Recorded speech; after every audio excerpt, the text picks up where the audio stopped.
Good morning. I'm going to call this meeting of the Board of Supervisors to order. I'd like to start with invocation by Pastor Bill Franzen, followed by the Pledge of Allegiance. Thank you.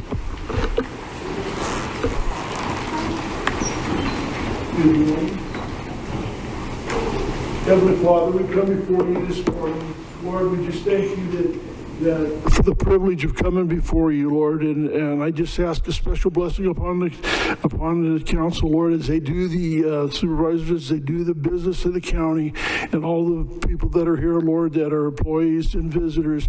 Lord, I just pray that you'll put a hedge of protection around the building, around each item of business that's going to go on, Lord, that you'll bless that. I pray that it'll be a smooth meeting with no problems, that the business will be taken care of, and we just pray that it'll be pleasing to you, and that it will be the business that the county needs to take care of. We thank you in the name of Jesus. Amen.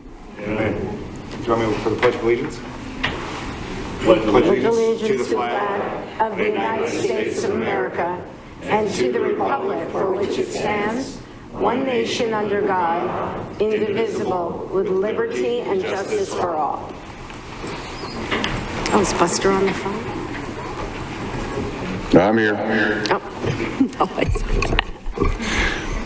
The Board of Supervisors may by motion recess into executive session to receive legal advice from the board's attorneys on any item contained in this agenda pursuant to ARS 38-431.03 A3, 4, and 7.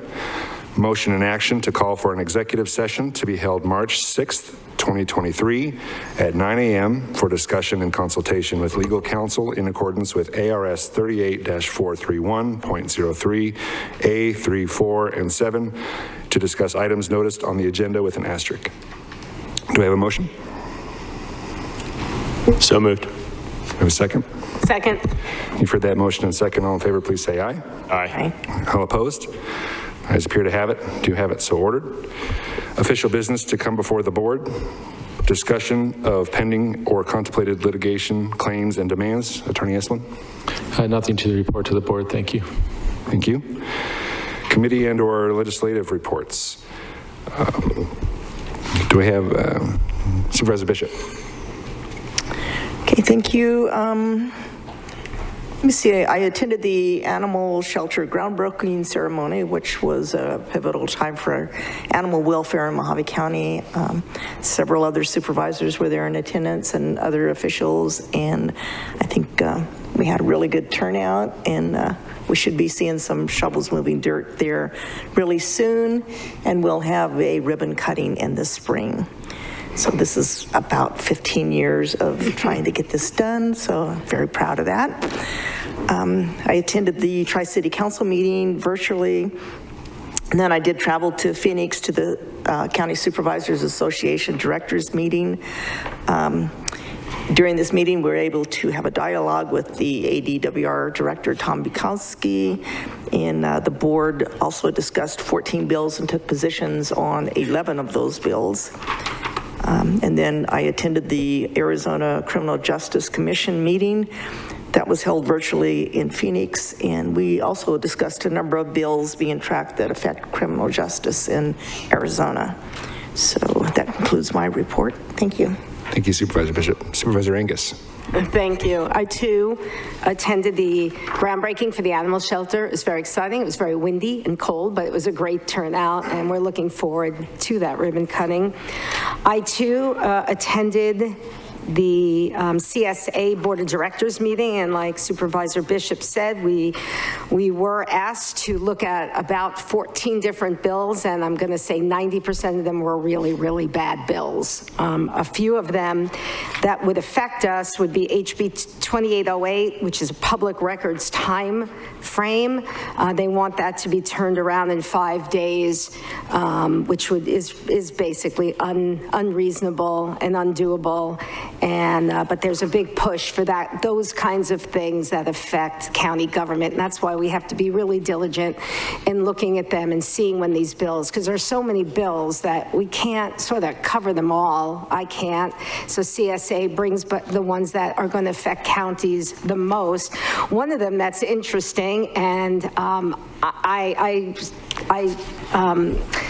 for this, although I think everybody else at CSA is against it. There is a push to break up Maricopa County into 4. I don't think it's going to happen this year, but it is something that's been talked about on every level, and so that is definitely something to watch.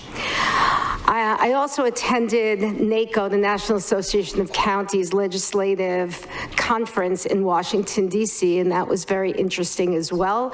I attended the Health Policy Steering Committee, which is always interesting to me. Lots of attention on jail reentry, mental health, housing, and of course the fentanyl crisis. Many public officials and agencies were there. The President of the United States spoke to us, and that was interesting. And so if anybody wants any information to know about why we go to these things, please contact me.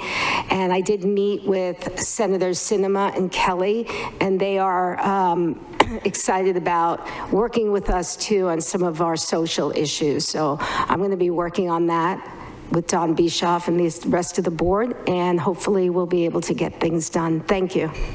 Thank you, Supervisor Angus. Supervisor Gould? Nothing today, Mr. Chairman. Thank you, Supervisor. Supervisor Johnson? Thank you, Mr. Chairman. I'll just break it down into a couple pieces at this meeting and then go to the next meeting because it's a long report. First of all, I attended the MPO meeting here in Lake Havasu. We got a $5.6 million in grants, and that will help Lake Havasu and the surrounding Mojave County areas with road progress. At NACO, the IT Standing Committee, we first started off with applying machine learning to understanding cyber risk, security scorecard, which enables counties of all sizes to self-monitor.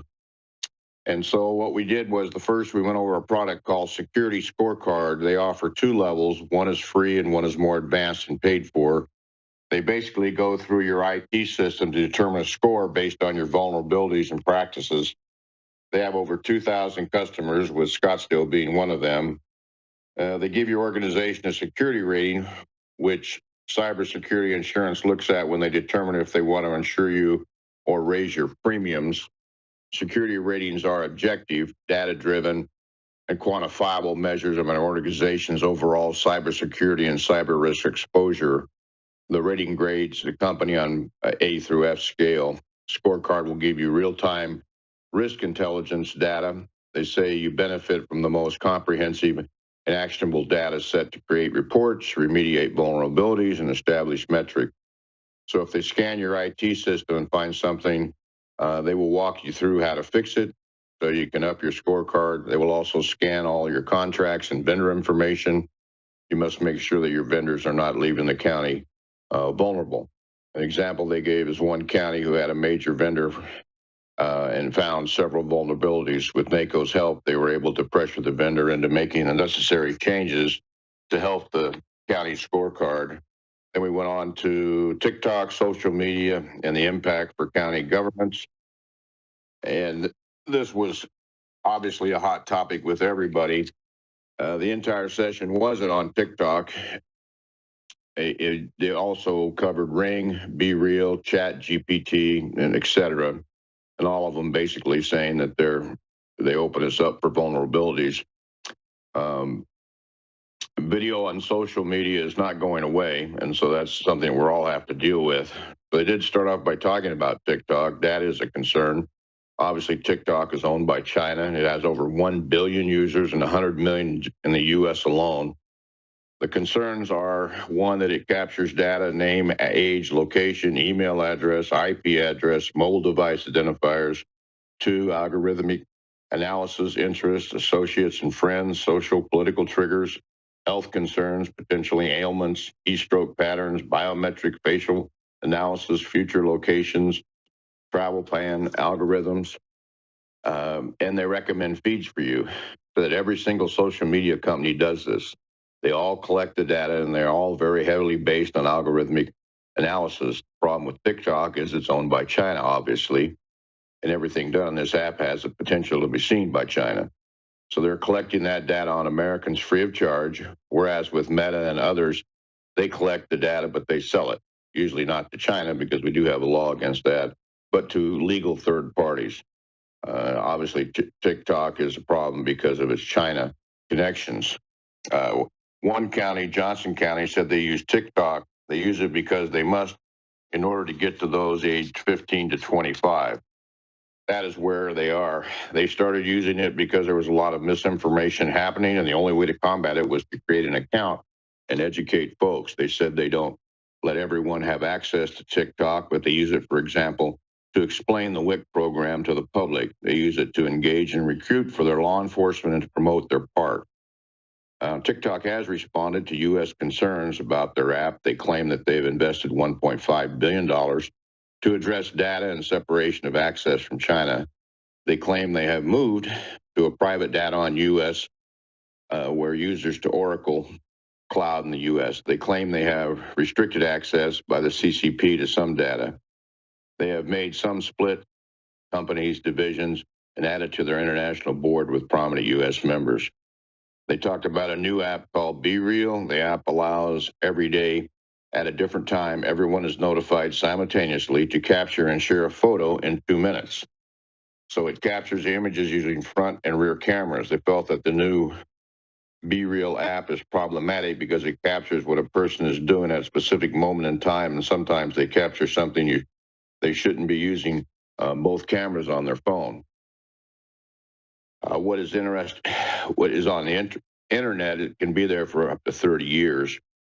And they talked about Blink and Ring security systems. They can record motion based on users' set triggers, so some may not know they're being recorded and can capture data you do not want.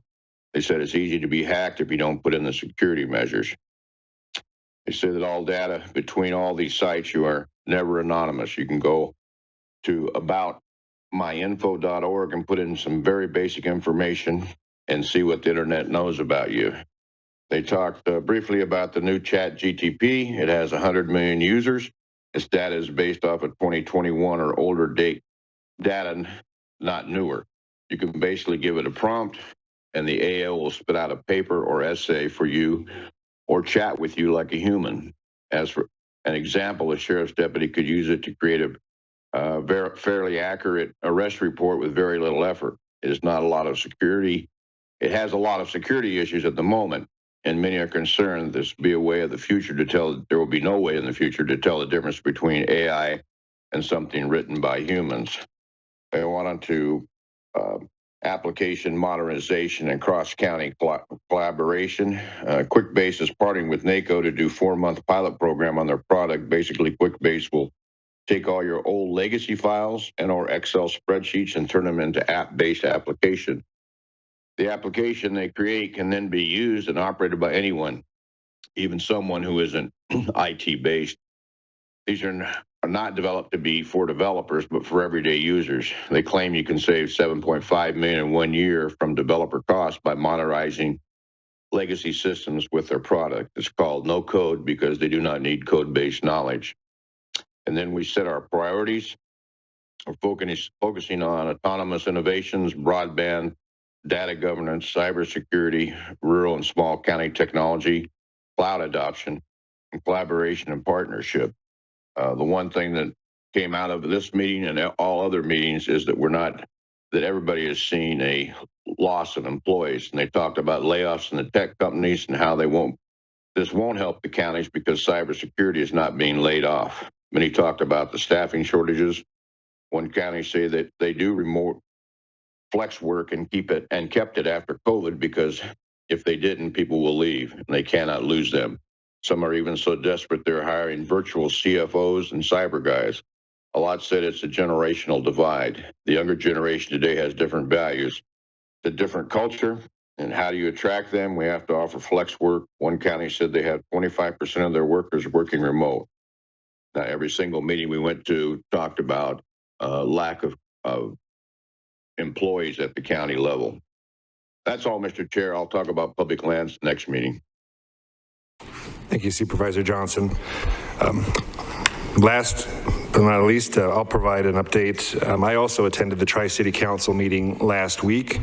I want to say that this Board of Supervisors, we're thankful to Mojave County's cities for their partnership and support of our shared Colorado River and groundwater work at the legislature, and also in support of the current lawsuit against the Bureau of Reclamation's finding of no significant impact on the Greenstone to Queen Creek water transfer.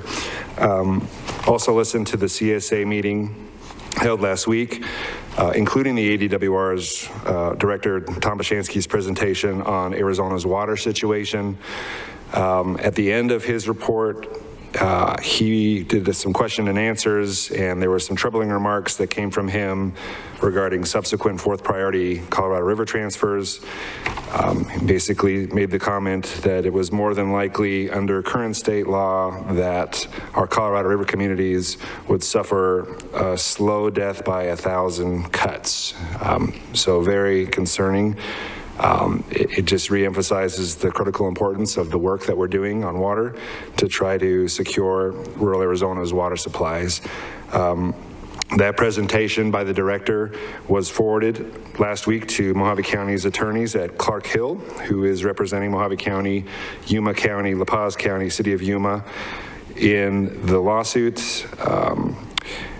Just to demonstrate that with the director's comments in that presentation last week, that future transfers are not as speculative as perhaps the BOR had thought that they were. Next on the agenda, we have a lobbyist report from High Ground.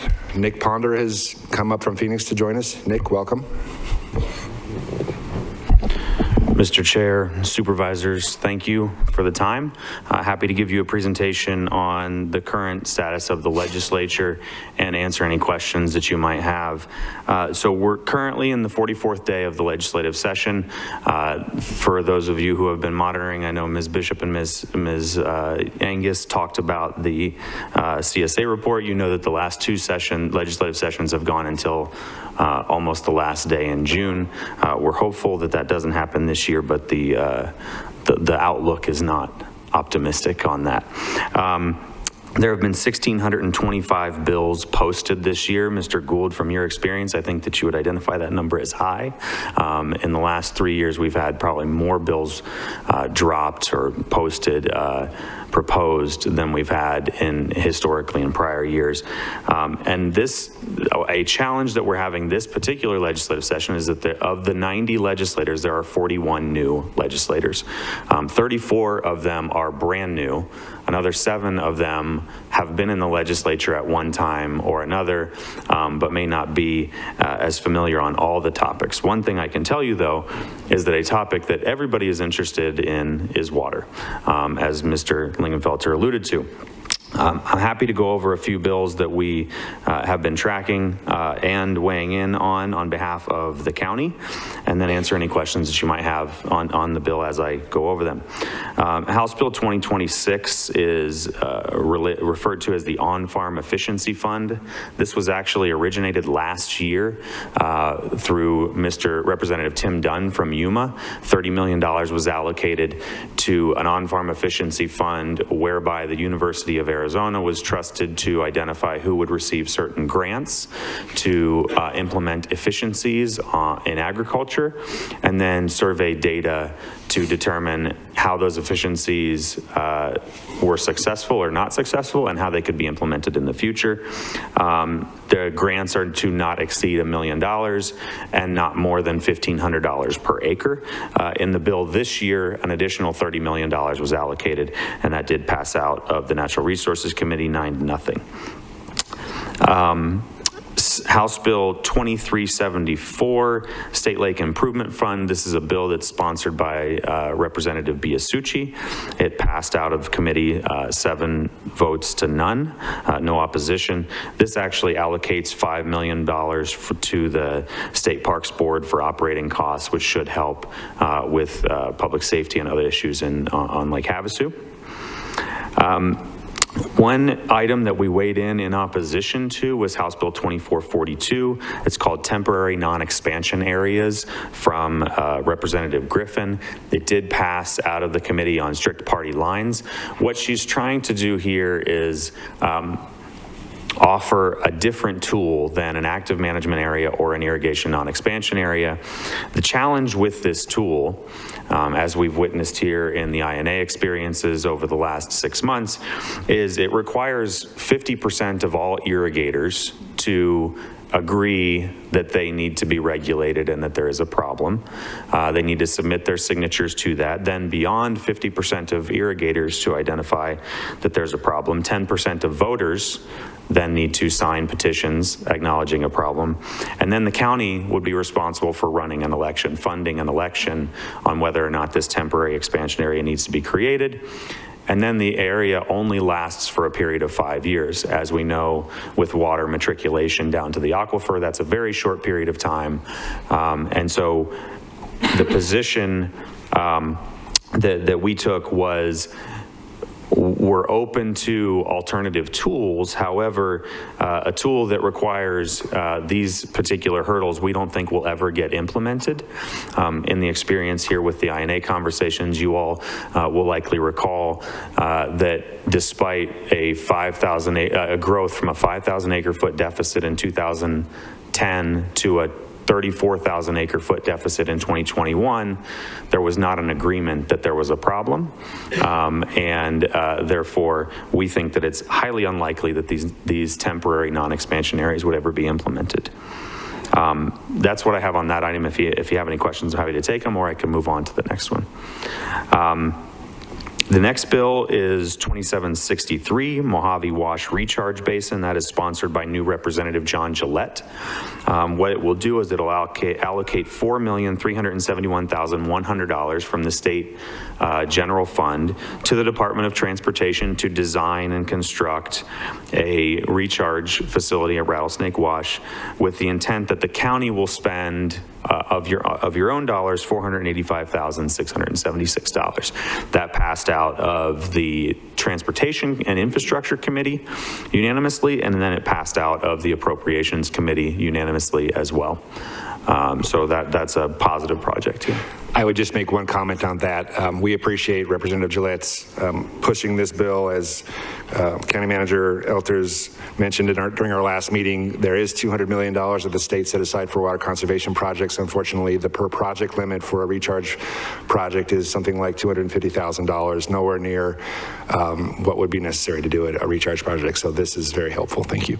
Yeah, and Mr. Chair, to that point, with respect to the WIFA legislation that passed last year as well, the WIFA board has been slow in establishing rules on what projects potentially qualify. There are some delineations of qualifications in there. What I would say is a testimony by the new WIFA director that we actually had encouraged certain members of the legislature to ask questions of the WIFA director at the first Natural Resources Committee meeting. He did indicate that in areas where there is not underlying groundwater protections, he reads the legislation to say that those areas would not likely be able to receive a benefit from the water supply revolving development fund. The fact that Hualapai Valley now has an irrigation non-expansion area pending litigation, well, let me say this way. The irrigation non-expansion area is in place unless litigation is successful to say it is not. But the fact that you have an INA, I think, puts you closer to the front of the line in the ability to receive some of those projects.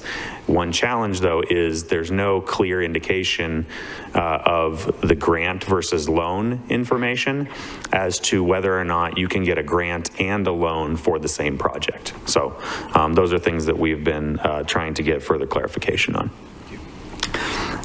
Moving further, speaking of the WIFA legislation, and we have not taken a position on this, we're just monitoring it at this point in time. It's Senate Bill 1390. They're making some amendments because the legislation was passed in haste last year towards the end of the session. They found some areas where they needed to make some clarifications in the WIFA legislation. The one area that they haven't made clarifications is on the two items that I identified earlier. One being whether or not a loan and a grant could be received for the same project, and the area of the qualifications for a loan or a grant. There's not been edits in that. We'll keep an eye on that to see if there are in the future. Additional items that, and by the way, that with amendment bill passed out of the Natural Resources Committee in the Senate 6-1. One item, or two items that have not been heard, but that we continue to work on, and you all will likely know that there are strategies that can be implemented to get legislation through the legislature, even if they weren't actually heard in the original chamber that they were pursued in.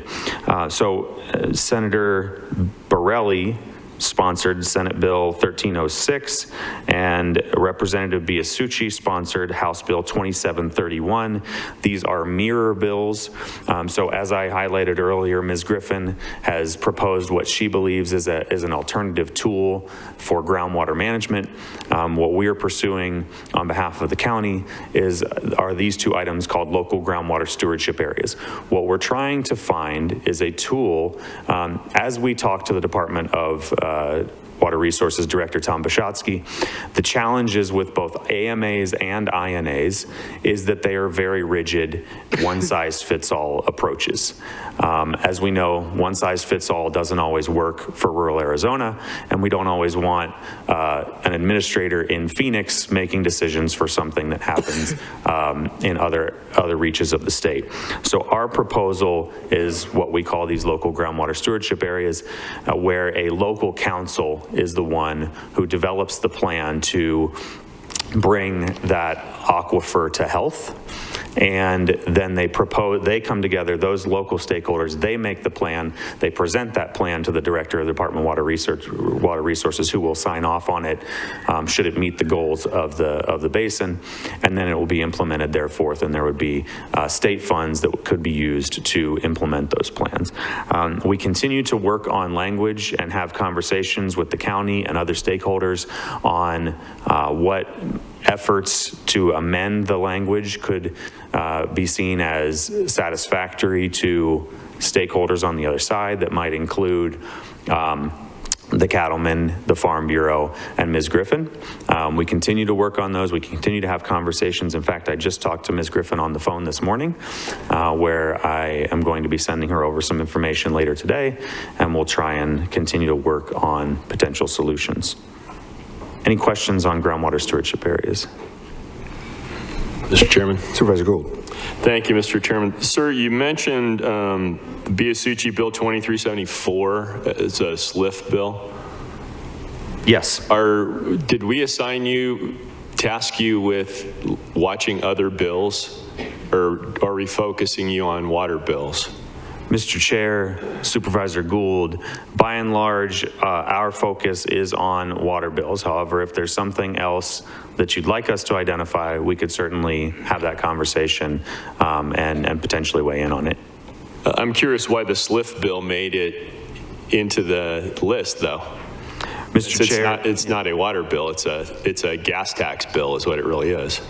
Mr. Chair, Supervisor Gould, while it may not be water, groundwater per se, or river water per se, it has to do with the waterways of Mojave County, and this is something historically that we have weighed in on in support and that I brought attention to these items. If you'd like me to retract that, I can certainly do that. I'm not so much worried about that particular bill, but I want to make sure that we don't stray off into other areas.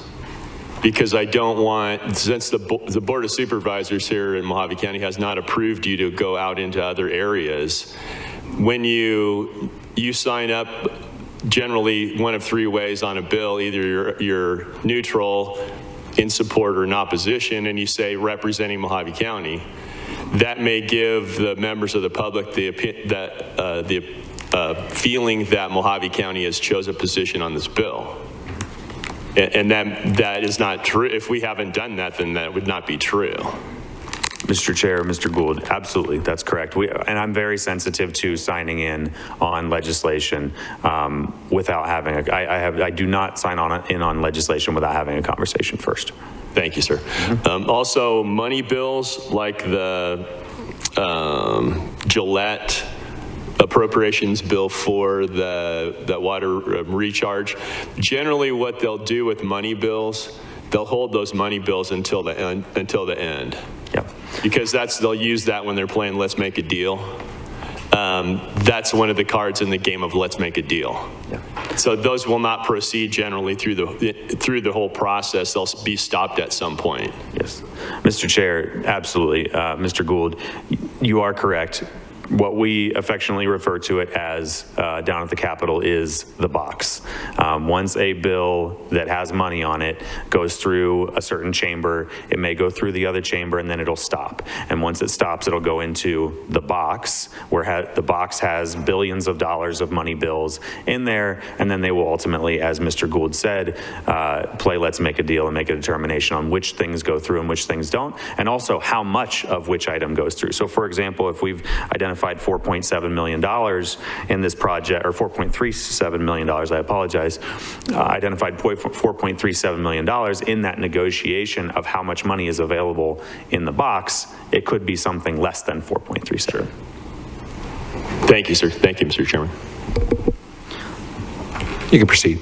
Mr. Chair, Supervisors, the one additional bill that I wanted to bring up, 2372, Colorado River transfers. This is a Mr. Biasucci bill.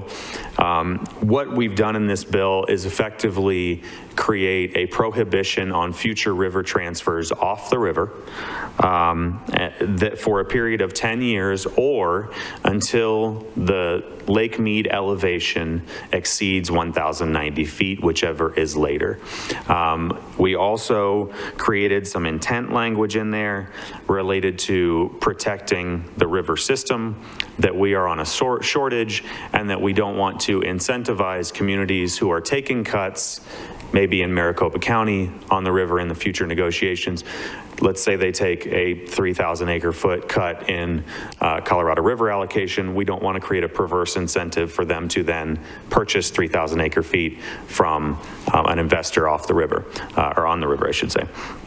This bill did not get a hearing. I think that suffice to say that is very likely because of who's in leadership. We also didn't anticipate, and what I mean by that is Senator Peterson is the president of the Senate. He comes from Queen Creek, and so I think it's unlikely that we would be able to have success on that legislation through traditional means, but that does not mean that there aren't alternative strategies that we can try and work through. And with that, I'm happy to take any questions. Any questions from the board members? No. Nick, I want to thank you for coming up. I have a question. Supervisor Johnson, yes, sir. Thank you. Can you tell us what accomplishments your company's had since 2017 in running legislation for us?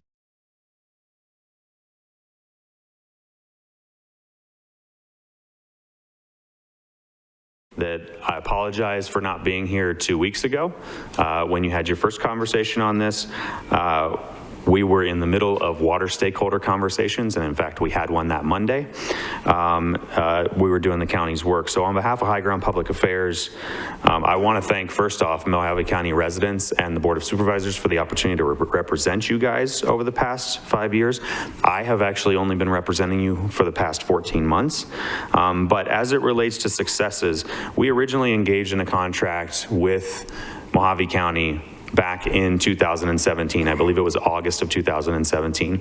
Immediately upon the initiation of that contract, we ended up working in opposition to the Mojave Valley Irrigation and Drainage District transfer of 2,200 acre feet from MVIDD to the Central Arizona Project. That item was continuously debated, negotiated, testified to both at CAP meetings and MVIDD meetings, ultimately to the point that we were successful in stopping that transfer. In 2018, we began working on the drought contingency plan.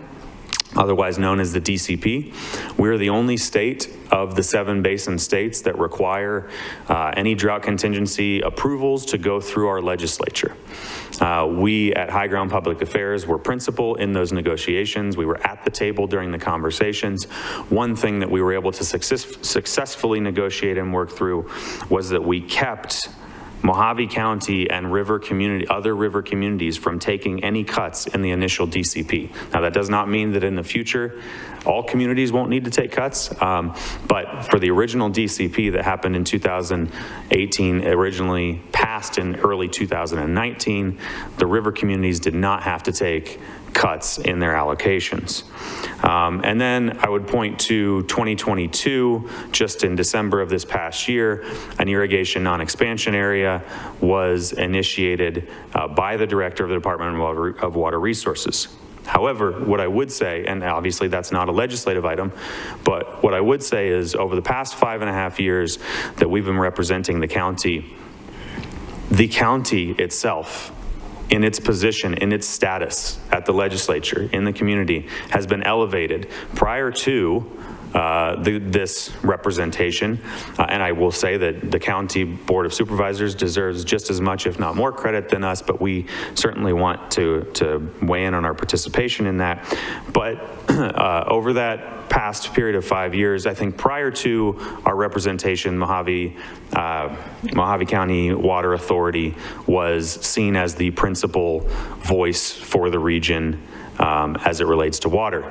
However, at this point in time, I would argue that Mojave County is on the level, if not higher than, that status. Mojave County Water Authority certainly has their voice and it should be heard, but Mojave County is seen in the same light.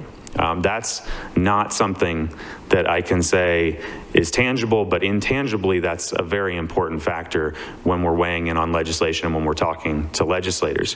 What I would also say is that at any point in time that water is discussed, particularly, well, groundwater and Colorado River water, Mojave County is one of the first counties that's mentioned in this realm. So I think we're proud of what we've been able to put forward. Any one of those individual items, I would argue from an economic value, well exceeds what has been submitted by the county residents for our opportunity to represent them.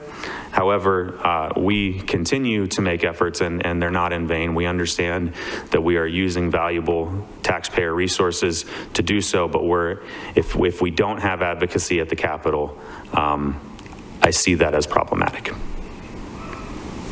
Now, isn't it true that the Board of Supervisors are the ones that sent the letter requesting the INA, and that's how we got it going? Mr. Chair, Mr. Johnson, that is absolutely correct that the Board of Supervisors were the ones who initiated a letter to the Department of Water Resources. I would also commend you on your efforts in working with a modeler with the USGS that enables you to provide some data and information to the Department of Water Resources. But I would also submit to you that without elevating the issue on behalf of Mojave County to the Director of the Department of Water Resources, to the legislature, to the governor's office over the past 5 years, that the success of that INA would certainly have been more challenging. Have you gotten any legislation put through, and did we have any legislation in this year's? Mr. Chair, Mr. Johnson, as you are aware, legislation is challenging, in particular when you have a chair of a committee who has been stopping groundwater legislation for the past handful of years, I will say.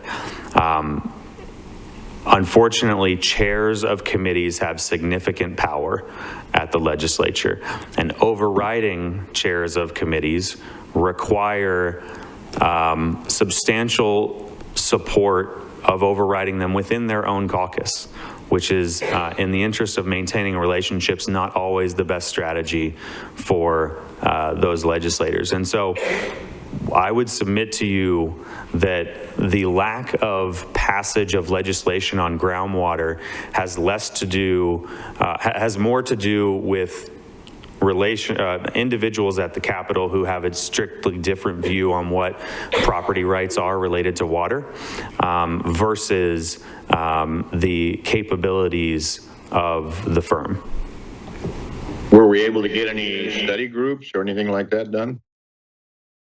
Chair, Mr. Johnson, there was a Mojave County Study Committee chaired by Representative Regina Cobb in the fall of 2021, if I'm remembering correctly, where there were 9 recommendations that came out of that study committee. Unfortunately, the chair of Natural Resources, Energy and Water is not in concurrence with those suggested recommended changes. Okay, thank you very much. Thank you, Mr. Chair. Thank you, Supervisor. I would say that those that have been involved with having to deal with the Arizona legislature over the years, it just seems like 90% of the time you're playing defense. And but on these water issues, in our advocacy efforts, it's so important, as everybody is seeing, for us to play more of an offense and being at every table that we can be, and really pushing the message that rural Arizona, we deserve to have secure water supplies, just like the metro areas, the urban areas. If you ask any single water manager in the state, whether they're in urban or rural, they'll tell you what's most important to them is having some sort of certainty for planning. Within the AMAs, they have a level of certainty when it comes to water planning. In rural right now, unless you're in an AMA or even in an INA, you have zero certainty in water planning. And so I think it's important for us to continue to advocate, to be on the offensive, in those areas, while continuing to play defense on everything else, which, CSA takes the role in those things. But Mr. Chair, if I may. Sure. I will also just say that we have done polling at High Ground Public Affairs on this issue. The public supports you in your efforts. I just want you to know that, whether it's rural or urban, Republican or Democrat or independent, by over a 65% margin, the public supports finding a way to protect our groundwater supplies so that they are not subjected to out-of-state and international actors draining your aquifer and then leaving. So we look forward to having the opportunity to represent you in that effort. thank you, Mr. Ponder, for being here today. Appreciate it. We're going to move to the county manager's report. Sam? Good morning, Chairman, board members. No report today. Thank you. Thank you. We'll move to the call to the public. We have first up, Mr. Wayne Hollins.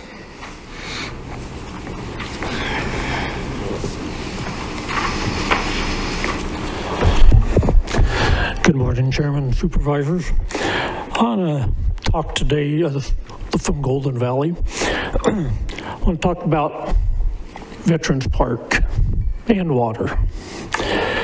Some time ago, I suggested, when water became really a priority that I heard, that we put in rain gutters in a rain tank at the park.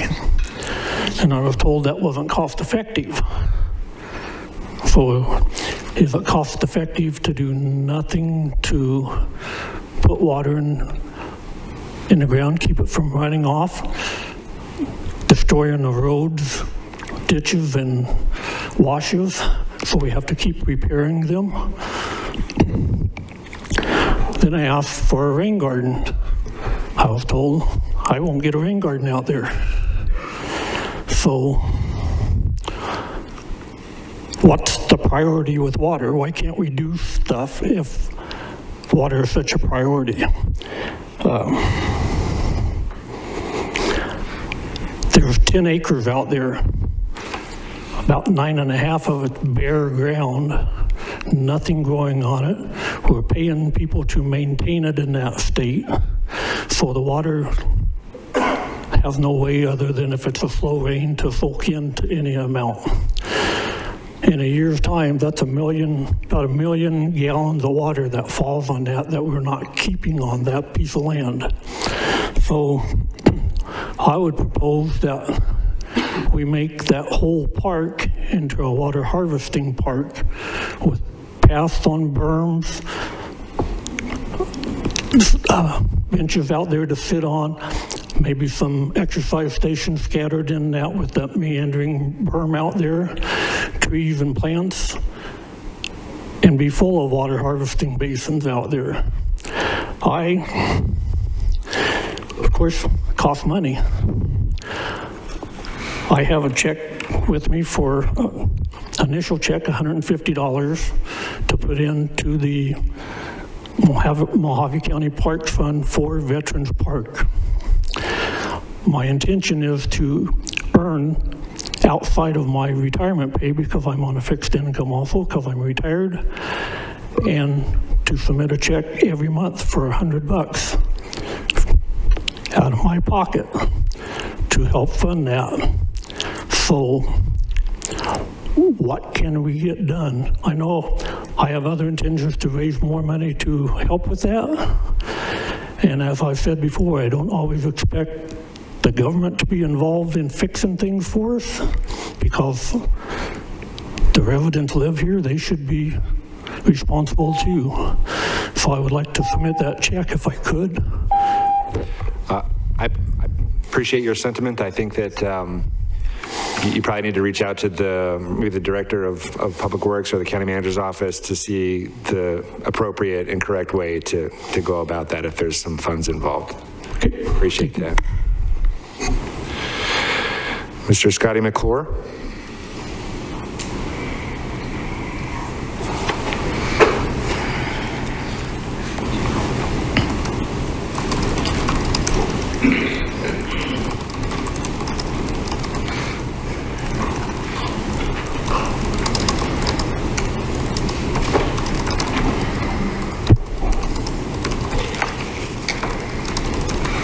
I came up here for something else today, but since I'm here, I might as well stop in, huh?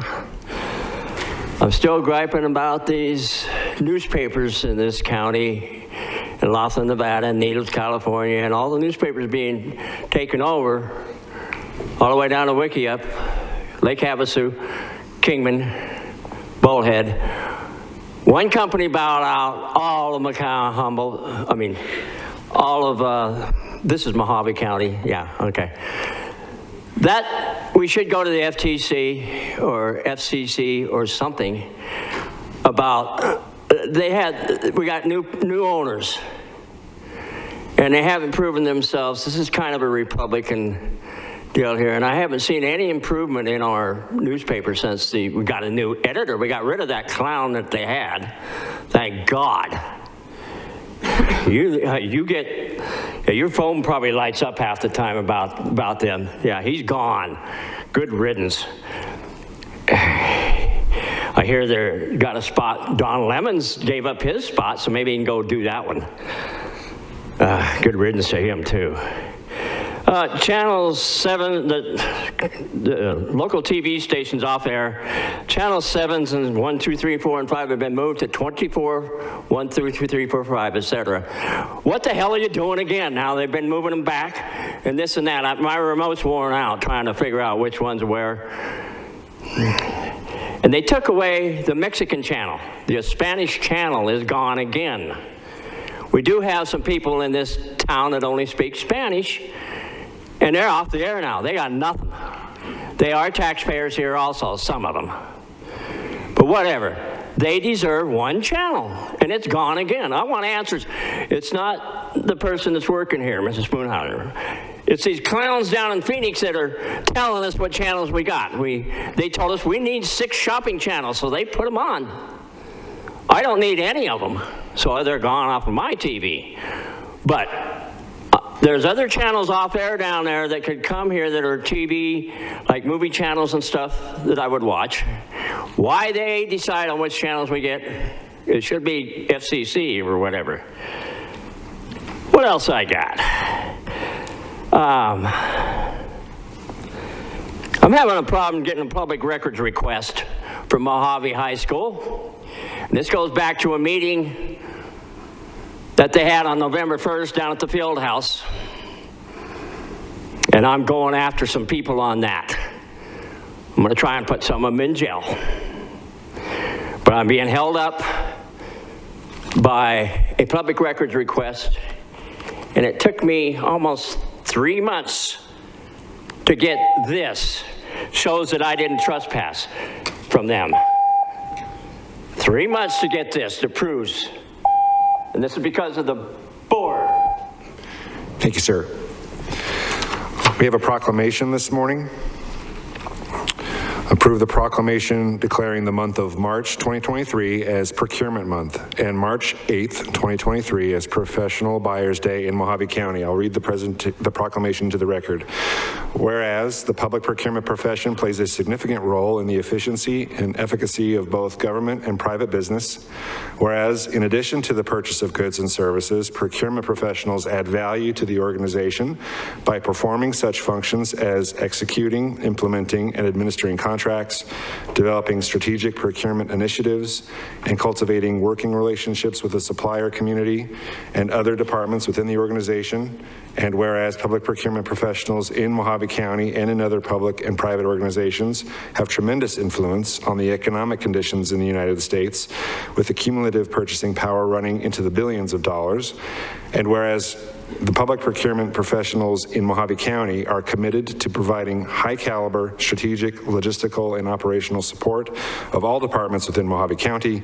And whereas the public procurement professionals of Mojave County recognize, support, and practice the public procurement values and guiding principles of accountability, ethics, impartiality, professionalism, service, and transparency established by NIGP, the Institute for Public Procurement, as fundamental tenets of the public procurement profession.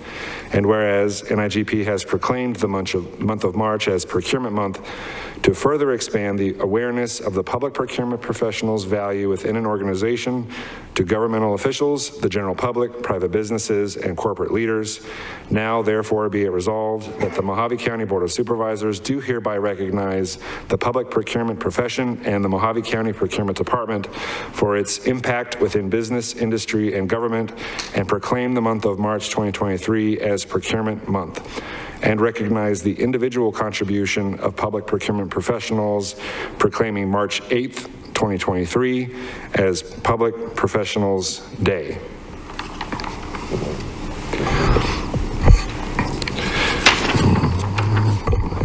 Do we need a motion on that, Ms. Clerk? Do we have a motion to approve? So moved. Do I have a second? Second. You've heard that motion and second. All in favor, please say aye. Aye. All opposed?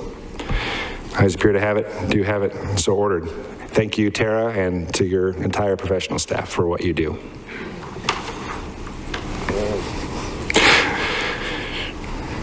We have two presentations this morning. The first presentation is the presentation of life-saving awards to 3 Mojave County Treasurer's Office employees. Byron?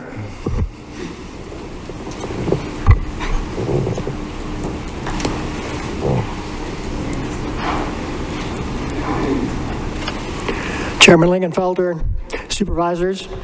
A few weeks ago, we had an incident in the lobby outside of the Treasurer's office here in this building where an individual, a visitor to the building, suffered a very serious medical emergency and collapsed. And our front desk employees at the Treasurer's office reacted immediately and took the appropriate steps to take care of this individual. One of our employees called 911 immediately. The other 2 went to the individual to check them out and determined that they did not appear to be breathing, and so applied CPR, restored breathing, and stayed and attended the individual until EMS arrived and were able to revive the individual and transport them to the hospital. So there was a very happy ending to that situation. And our employees, we've encouraged them, and we actually conduct training with them on different types of emergencies, and particularly medical emergencies, for them to react immediately, even though it's a very stressful situation and they may not be experienced in those type of situations, to react immediately and take the appropriate steps to, in this case, probably save the life. And so we felt like it was appropriate to have a life-saving award for those individuals. So I'd like to ask the Treasurer, Sue Ann Mello, to come up with me, and we'll be able to present this award. Good morning, Treasurer Mello. Did you have any remarks before you present the awards? Yeah, you know, one never knows how they're going to react in a situation like this, but these ladies stepped up, rose the occasion, and they saved a life, and I'm just so thankful and blessed to have them in our office. Thank you.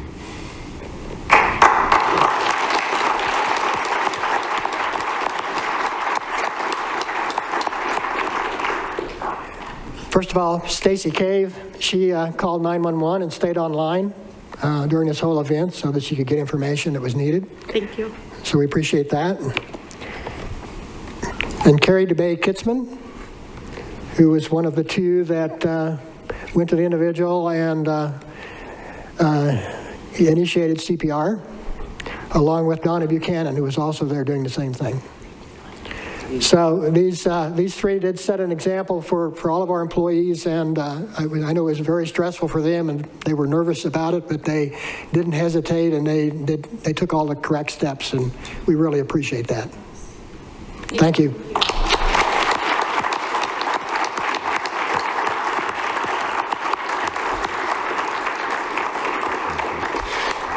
Any comments from our board members? No. Well, on behalf of the board, as the chairman, I just want to say thank you. Thank you all. I mean, it's tremendous. Thank you. Thank you. The second presentation would be of service awards, and that'll be facilitated by the Mojave County Human Resources Department.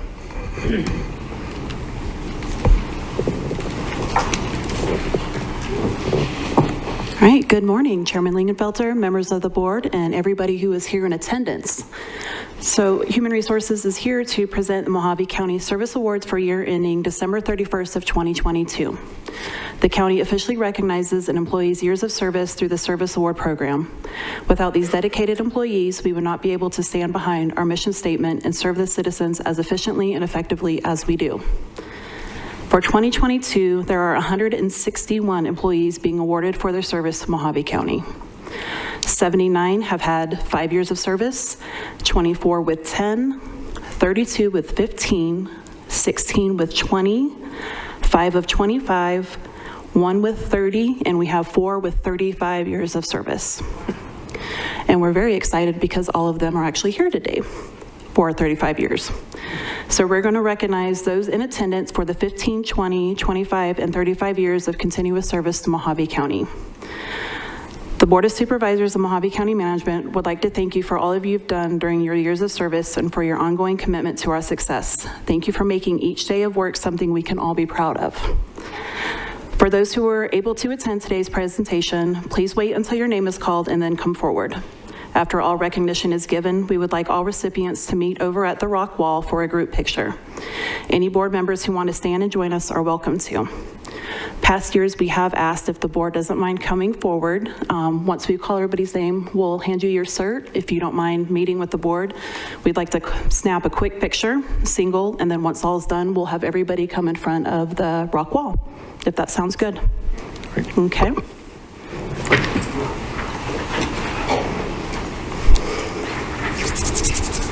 You're good. I'm excited for our first one.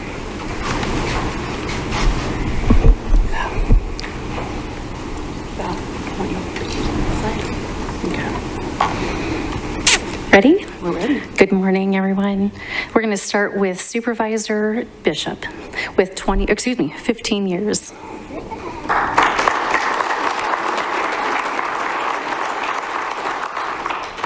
Next, we have Brandy Bussey, 15 years of service.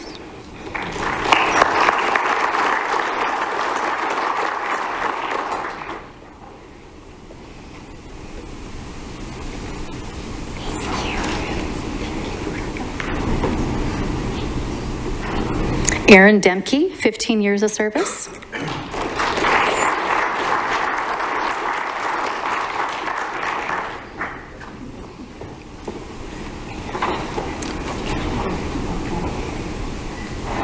Dorothy Exley, 15 years of service.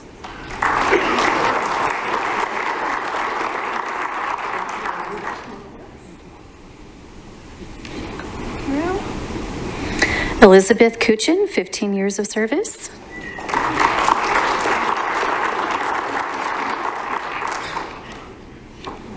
Joseph Lee, 15 years of service.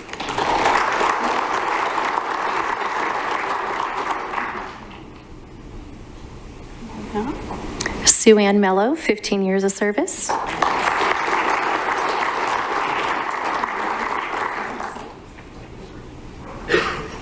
Carrie Nichols, 15 years of service.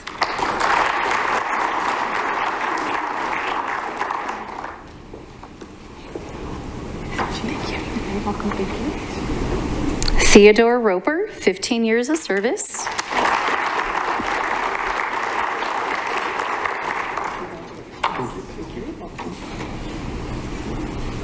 Christina Spurlock, 15 years of service.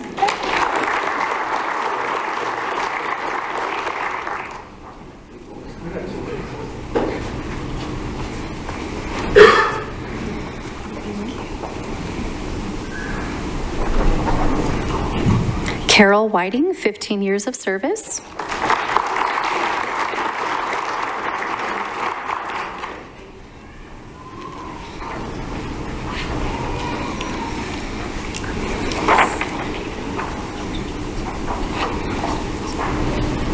Terry Bryant, 20 years of service.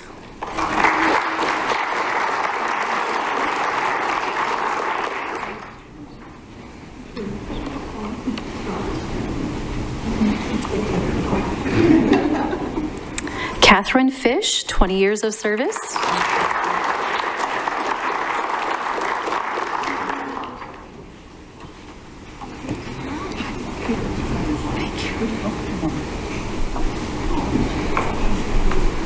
Jeannie Keats, 20 years of service.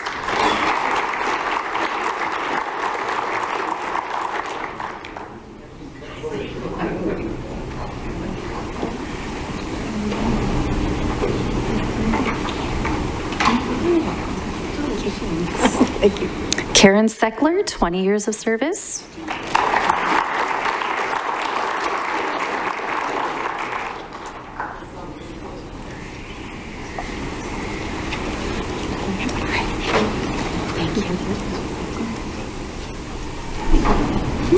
Stephen Smart, 20 years of service.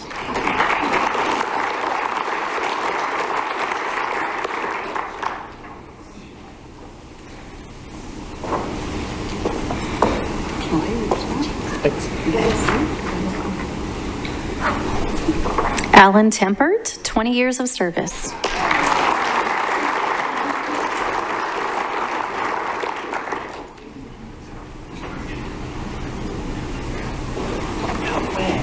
Yeah, you made it this long. Made it this long.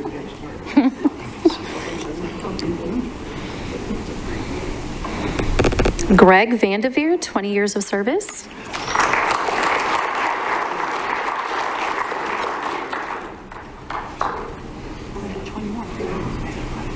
Maybe. Getting pretty old. Joshua Frisbee, 25 years of service.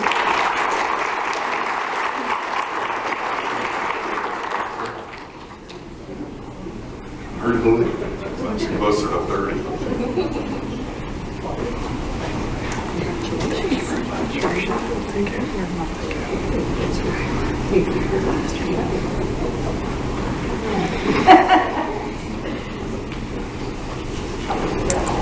Should I wait till he gets through the line? Next, we have Supervisor Johnson with 25 years of service.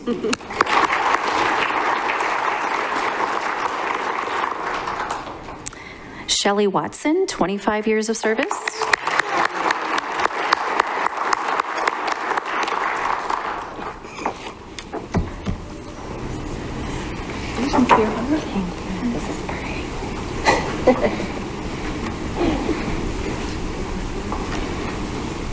Donald Bischoff, 35 years of service.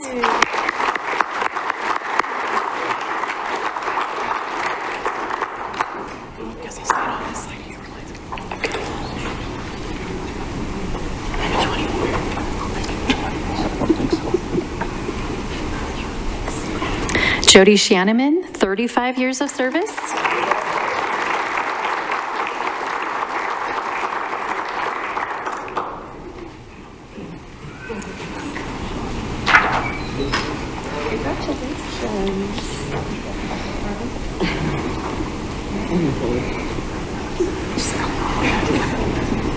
Matthew Smith, 35 years of service.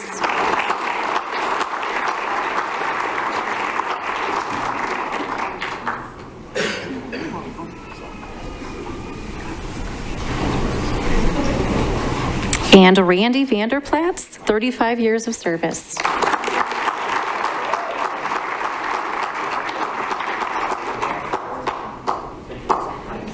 Congratulations, recipients.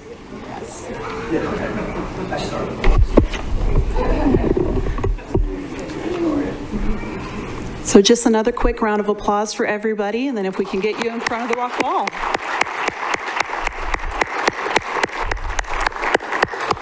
And if you guys don't mind, since most of you are down here, can we do a group photo, please? Yes. Most of you are down there. Go right ahead.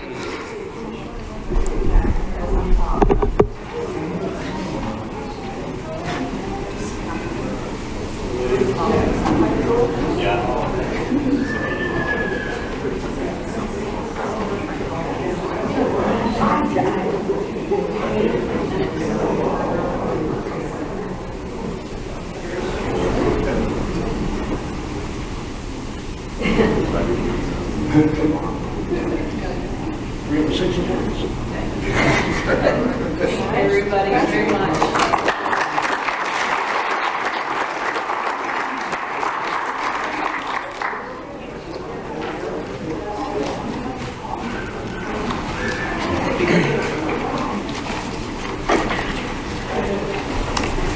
This was a report.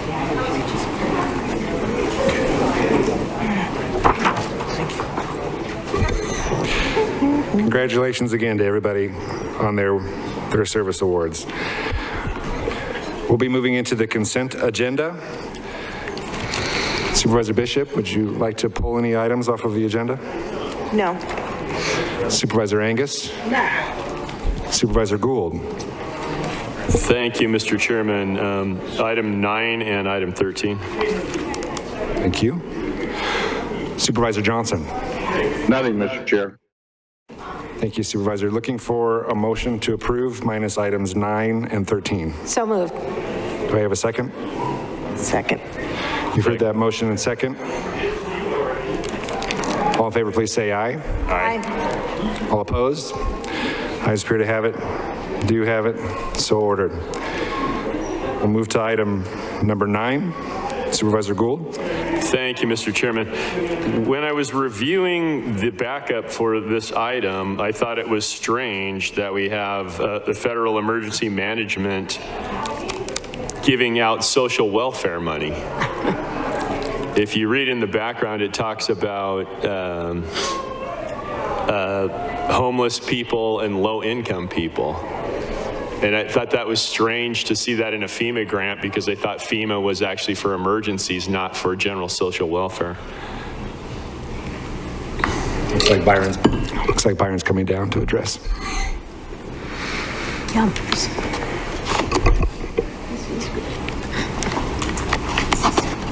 They almost melt. Chairman Lingenfelter, Supervisor Gould. Supervisor Gould, your reaction is the same as mine was when I first took emergency management position and found out that this was under emergency management. Apparently, this was done back in the 1990s, since before even I was here. What I understood happened was they were looking for a representative from county government to sit on this board, because this board is one, as you said, it's more of a community services type of situation, where the funding that's provided to, that's brought out to local recipient agencies for things like food, shelter needs, food banks, those type of things.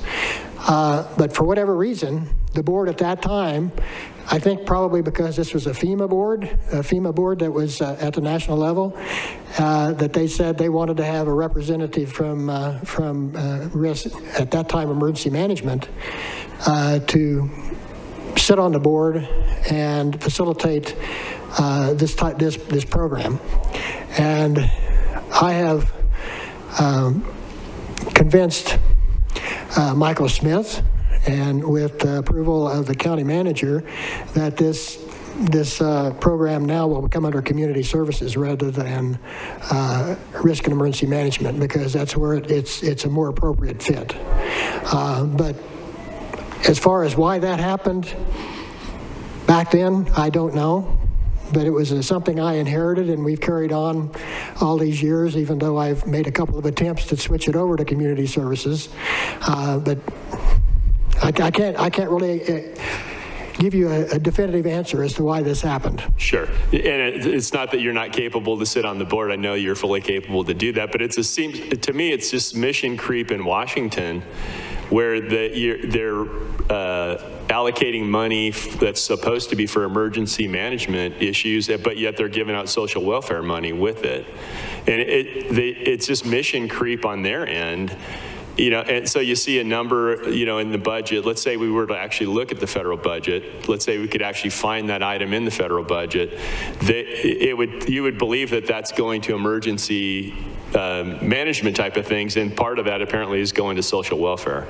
And to me, that's problematic because it doesn't give the people a clear picture of where that money is going. But yeah, I agree with you. It would be a better fit with Mr. Smith. And for this point on, it'll be taken care of by community services and maybe hopefully clear up a little of that confusion. Sure. Thank you, sir. Thank you, Mr. Chairman.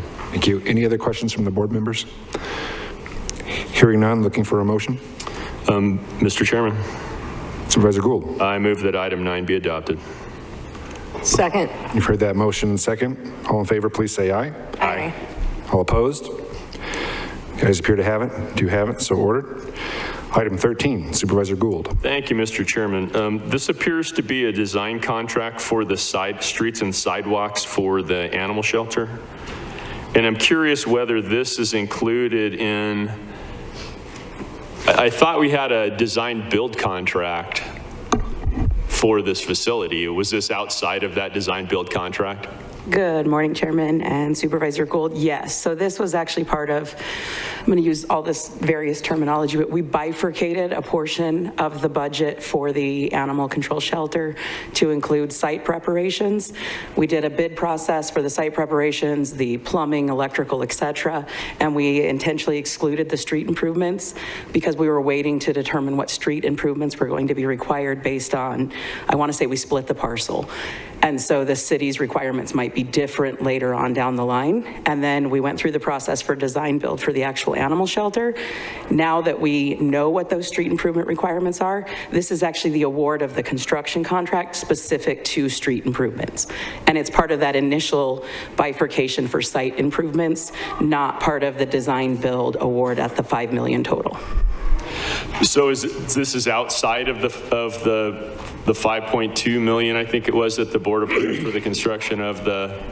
Yes, it's a separate shelter contract. So there's the total amount that the board awarded for animal shelter, which included some site improvements. It's from that portion of funding, where the 5.1 something that the board approved was the design build for the facility itself, which included the original design and the GMP amendment for construction. So it grows. Mr. Chairman. Sam? Mr. Chairman, Supervisor Gould, thank you. Just to add to what you heard from Tara, the bifurcation of those two was the result of the efforts that preceded this contract, where it was all included in the original design build. The timeliness of it and the uncertainty of when utilities would be provided added to the challenge. Staff revisited that item, and it was decided that bifurcating the site from the building of the contract was a good thing for the county to independently procure and secure those and have the site ready for building for the contractor. So $3.5 million was allocated by the board. And then the staff came back to the board, asked for $400,000 of the $3.5 million to be set aside for those improvements, which left $3.1 million for the building. So the board approved $2 additional million at the award of the contract to bring it over 5, but that was outside of this $400,000 that went to electric, gas, and the street improvements to make the site ready for building for this contract. Did that help, or did that confuse the issue even more? Mr. Chairman, County Manager, no, I fully remember what happened, and it continues to irritate me. And I'm still irritated to this day. Thank you. Thank you. Mr. Chair? Supervisor Johnson. Thank you, Mr. Chairman. County Manager, so what is the total cost of the animal shelter now? It's the $3.5 million the board originally approved, plus the additional dollars that were added. So it's $3.5 million minus the 400, which brought it down to 3.1 million, plus, and the difference between that 3.1 million and the award of contract that the board just did. So Tara is at the podium. I'm going to let you run the numbers. Thank you. Thank you, Chairman, Supervisor Johnson. I can give you the rough total. It's approximately 5.5 all in. If the board would like, I can send a summary of the various awards and where we're at to this date. I can work with the Public Works Director on that. But essentially, it was approximately 5.1 for the design build construction, and then this 400,000 that was set aside for site improvements. Thank you. Thank you, Mr. Chair. Thank you, Supervisor Johnson. So Tara, since I have you up at the podium, it was 2 competitively sourced contracts, and it looks like they were both won by the same contractor out of Flagstaff. Is that correct? Actually, it was 3 competitively sourced contracts. Okay. We did a formal bid process for the overall site improvements, the wet utilities and dry utilities to the site. That was awarded to TROR. Then we went through the design bid, the design build solicitation process. That's where we awarded to BW. I'm going to get their name wrong. And then we just did a formal bid process, and we're awarding to the same contractor that has the design build contract.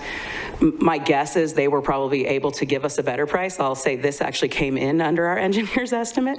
I'm guessing they were able to give us a better price because they're already on site, and so we're probably not getting nearly as much in mobilization costs if another contractor were to have to come in. Thank you, Tara. Any other questions from the board members? Hearing nothing, looking for a motion? Chairman Gold, motion to approve. Second. You've heard that motion in second. All in favor, please say aye. Aye. Aye. All opposed? No. Guys appear to have it.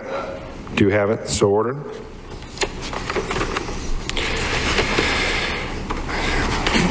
We have 2 public hearings this morning.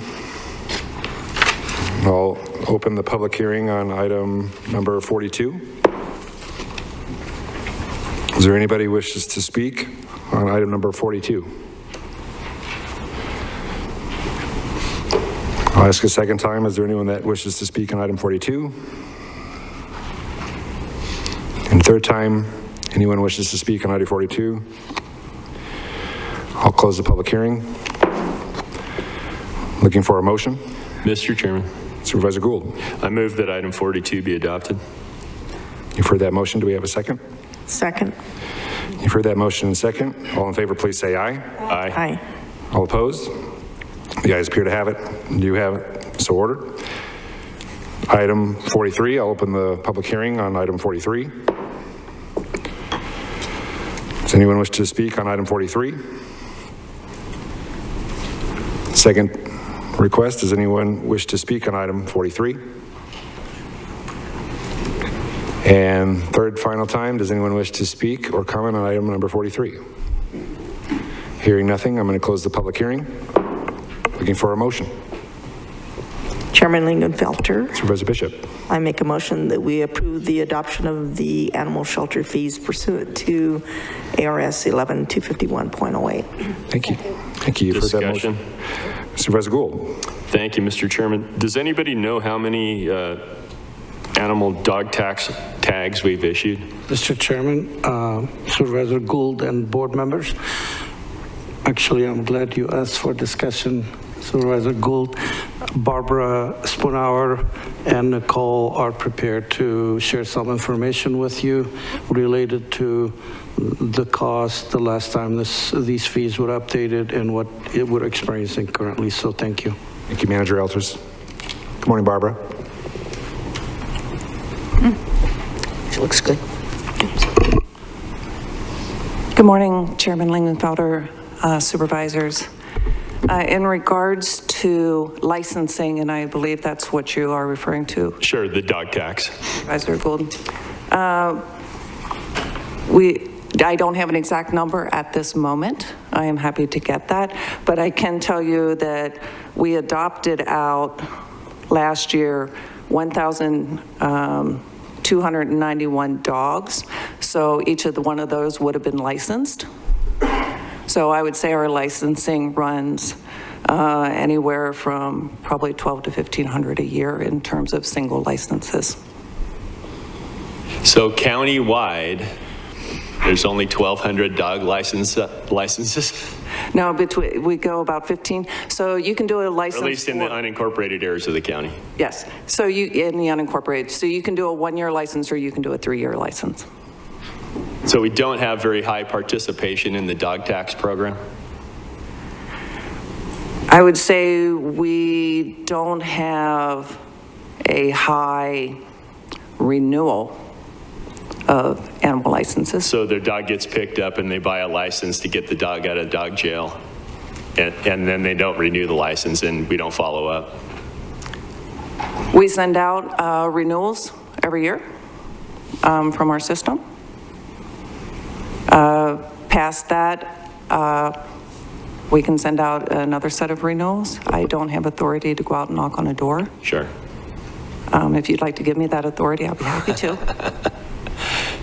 My other concern was that it was in the backup, it speaks that we're going to give you permission to suggest that dog owners sterilize their dog. I think that needs to be in writing. Chairman. Rather than verbal. Okay, Chairman. Just even the information to give that to the dog owner, that should be in writing also, because I don't want to infer that you're saying that that anybody would misspeak and say that they have to sterilize their dog to get their dog out of the pound. Chairman, Supervisor, certainly we can put that in writing. We do have within our county ordinance 2002-04 the ability after 72 hours to automatically sterilize or spay or neuter and microchip a dog. However, an owner can pay a recovery fee instead if it's an unlicensed dog, an unlicensed altered dog. So they could pay the $50. Which generally is what people do. We don't have permission to promote or, suggest that, hey, we have your dog, we would like to assist you. Let's get it spay and neuter while it's in our care and charge you the spay and neuter fee. So yes, we would put that in writing. We would work with the attorney's office to come up with something that the owner can sign. Have we ever had an incident if somebody was on vacation and their expensive breeding animal got out and then was sterilized by the animal shelter before they could get back to claim their animal? Chairman, Supervisor, no, because we have not taken it upon ourselves to automatically spay or neuter after 72 hours if we know if the dog is chipped. So we are trying to reach out to the owner. We have not taken those steps. We infer to charge the $50 recovery fee. Okay. Yeah, it seems like that would be a shame if that were to happen with a high value dog. Chairman, Supervisor, I don't disagree with you on that. Thank you, ma'am. Thank you, Chairman. Thank you. Any other discussion points from the board members? Mr. Chair? Supervisor Johnson. Thank you, Mr. Chairman. Shouldn't we be looking, if we impound one for the first time, we charge the people $35. Shouldn't we be giving the people a break that actually license their dog and say, hey, we'll give you the first one free if your dog gets loose? I'm guessing we catch them because of their tag or their chip. So that would be done. And I still think that if somebody's getting a license and their dog isn't altered, why we charge them, three times as much money just doesn't make sense to me, because the people that are buying tags are the ones that are obeying the law, and we seem to be punishing them. Barbara?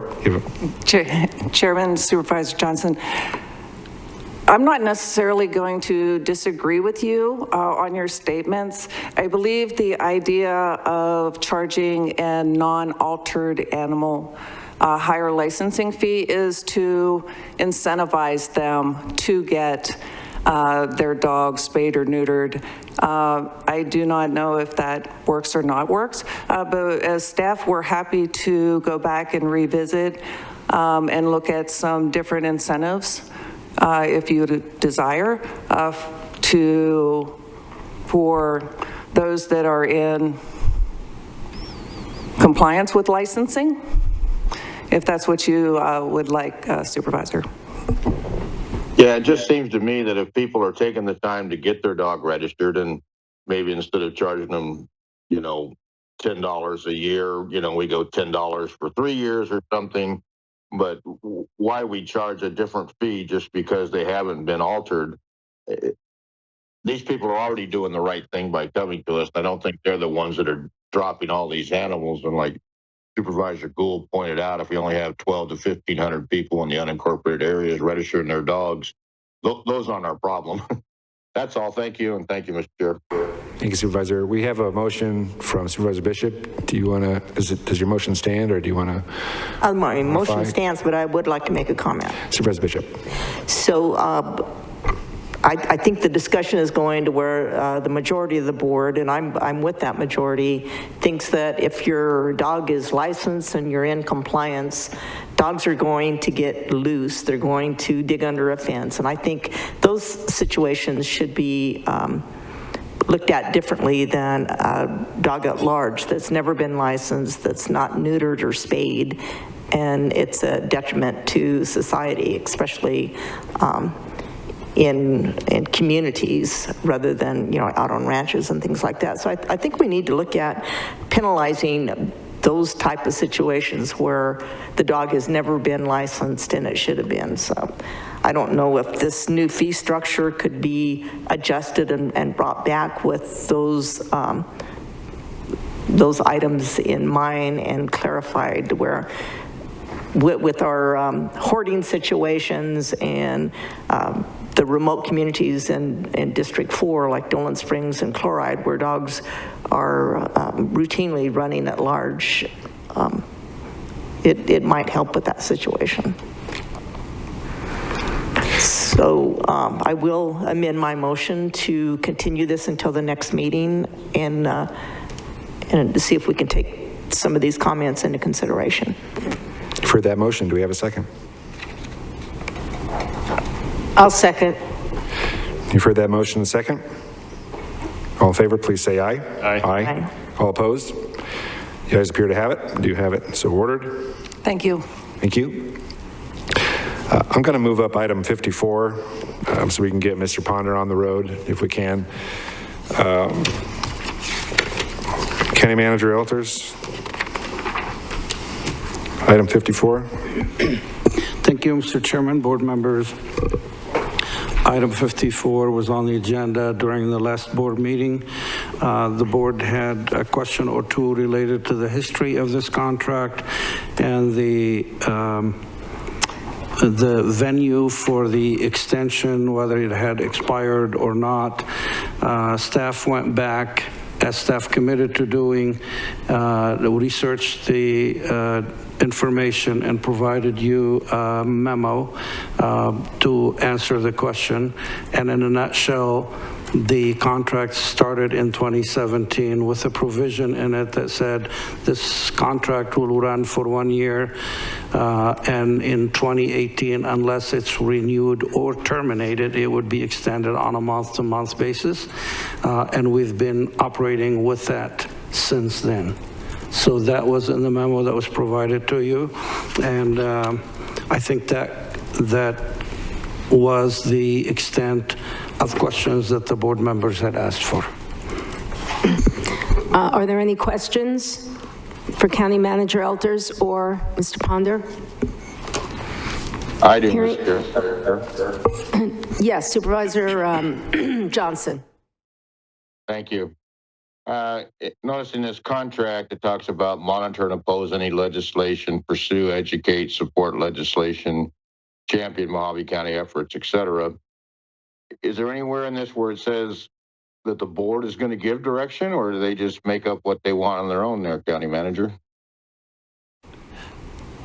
Madam Chair and Supervisors, in the very backup that I believe Supervisor Johnson, you just referred to, it also does say that there will be updates, and two updates in person will take place during that legislative session where the board can receive info, ask questions, and provide direction. So we attempted to balance the guidance given with without limiting the ability and the flexibility for high ground to represent the county during a often dynamic and quickly changing legislation and conditions. So if there is a desire to provide more direction or guidance, we'll be more than happy to do so.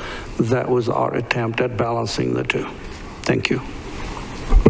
I would think that the board should make a decision on, if what legislation comes up and legislation that the board members are interested in that we get from other organizations or that High Ground brings forward. And then as a board, we vote on it, because if they're just going to jump in and represent us on stuff that we have no knowledge of, and I know things change during legislative session, but, an email, to the county manager and notifying the board of what's transpired before we have these updates, and then the board members can get back to the manager saying, hey, this isn't something we want. I want to have a special meeting or something. I would think that would be better than just letting somebody run hog wild on us, doing whatever they want to do. My other question is for Tara. And I guess while I'm waiting for Tara, I'd ask Supervisor Gould, do you recall offhand how many lobbying firms you think there are down at the state? Cool. Quite a few. There's probably, 50. I would think, between multi-lobbyist firms and individual lobbyists and whatnot. Right. Tara, I'm curious how you got this could be a sole source. Chairman and Supervisor Johnson, what we did is we looked back at the history of how we went through the process to select High Ground in 2017. The county did go through a competitive process. They did RFIs. Staff were instructed to interview potential candidates, and then that was brought back to the board. Essentially, my support of this as a sole source is that if we were to bring somebody else on board, we would have to get them up to speed on county issues, on the county's water issues, on the county's positions, and the work that has been done up to this point. And so, although there are other providers that could provide the service, it would not be cost effective for the county to switch in the middle and have to get somebody else in line with what the board has been pursuing over the last several years. Really, even the last couple of years has been very intense. And so the support is purely based on, would it be worth the county's funding to have to pay someone to get up to speed and to be able to represent us effectively? Well, I don't know about that. When before we did it just for water, and now we're doing it for lobbying, and water's part of lobbying. So I think it's a totally different contract that's open to anybody. Last time we made it a narrower vision for people to apply, and we went with High Ground on that one. But now that it's open for all legislation, and the only legislation you can do is what's dropped, or if the county, usually we go through CSA when we want to run bills. We don't go through our lobbyists, but So that's taken off the table. I don't believe you can do a sole source on something that's so open to everybody, you know, that everybody can qualify for. I think you're making a mistake. And right now we're looking at, you're offering them $10,000 a month for a year. And the legislation, all the bills have been dropped. Most of them have all been heard. There's still some time in some committees, I believe, that can go through. And then there's always a chance for a strike everything bill. But I just think at this point, you know, it should be open to everybody to bid to see if we can get a better deal for the public. That's all, Tara. Thank you, Mr. Chair. Thank you, Supervisor.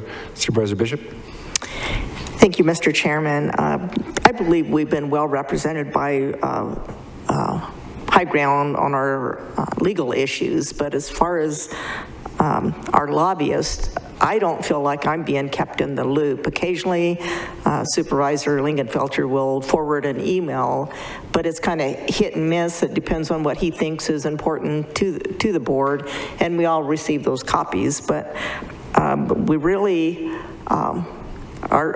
I don't feel like we're being kept within the loop. And yeah, decisions are being made by our lobbyist or by the chairman, who is our face of water. I understand that, and is doing a really good job, especially since he is was a lobbyist for almost a year for Mojave County.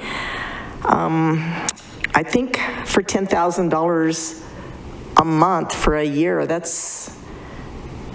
seems to be more than what we're getting for that funding. I think we need the legal representation, but I think as far as a lobbyist, CSA is doing a good job. We have different supervisors that go down and testify on these various bills, and staff members that do the same. So I don't know if we're getting the bang for the buck. Mr. Chairman. County Manager Elters. If I may weigh in, and it's not in my intent to disagree or debate with our board members, but just to point out on the water issue specifically, we went to CSA on the groundwater in the legislative session that we had, and we were not supported. We were turned down. It's those situations that truly, I think, justify having a firm that the board can direct to pursue Mojave County concerns and issues, both to defend against those bills that may harm us and the areas where we need them on water-related issues. I'm not speaking general lobbying, but specifically to the water, given the groundwater issues, as well as the Colorado River issues resulting from the extensive drought that we've been dealing with. So I just wanted to point that out to you. It's not my intent to disagree or debate. Thank you. Thank you, Chairman. I would say, since I've been involved, I mean, last year, for instance, we were still talking about rural groundwater in June, which has never happened before. We had never really spoken about rural groundwater in June. It went all the way to the end. At the same time, our rural coalition, it keeps growing. So I think that at least on these water issues, I would agree that perhaps we don't need a lobbyist to be very broad, but certainly on our water issues, I mean, we're going to be playing a lot of defense. When you look at the ADWR's director's presentation at CSA, where he's basically saying, you guys, unless you change something at the legislature, you guys are in for a slow death on the river by 1,000 cuts. When you're talking about Colorado River water, that's disconcerting. And then also we have people that are actively working against us in the urban areas and in some of the rural areas on our groundwater. They don't want any sort of groundwater security at all. Locally, I think that you've had some Middle Eastern firms and some California firms that have come in and they've kind of took over and are using our local folks to push their message to really harvest our groundwater. We've seen them do that. So I do think we need some sort of representation down there for that. during the legislative sessions, I've always made it a point, I think you can go back in the record and look at the meetings, and when we get to the legislative reports, I've always tried to offer up some sort of a legislative report on water, what's going on, working very closely with High Ground in doing that, first with Patrick, then with Jeff Cross, and then now with Nick. We definitely need somebody down there, at least during the session, to advocate and to support what Mojave County's interests are, what our citizens' interests are. Everything that we do here depends on water. And just to reemphasize Sam's position, you know, I remember last year we had Gene that was even the CSA president, and we had 4 counties that had supported these resolutions. We all independently as county supervisors approved a resolution. We asked for support for CSA, and I remember you were very confident that you could get them to approve it, and they didn't. So I don't know if we can depend on CSA to push our water legislation like we need to. Supervisor Angus. Thank you. Yeah, I think that we've been working with High Ground for several years now, and I think I've always been kept up to date either through them, through the county manager, or from the chairman. And since the chairman is the face of water and he works well with High Ground, I mean, just having a presence down there, High Ground, as far as I know, is a very well-respected, regarded, high-priced. And you come in there with that, Mojave County presents itself, you know, we're serious here. You know, this is our #1 priority, and we're willing to do what it takes. I think that perception is very important as well. So I don't think we should change course, you know, mid-year, especially at this time.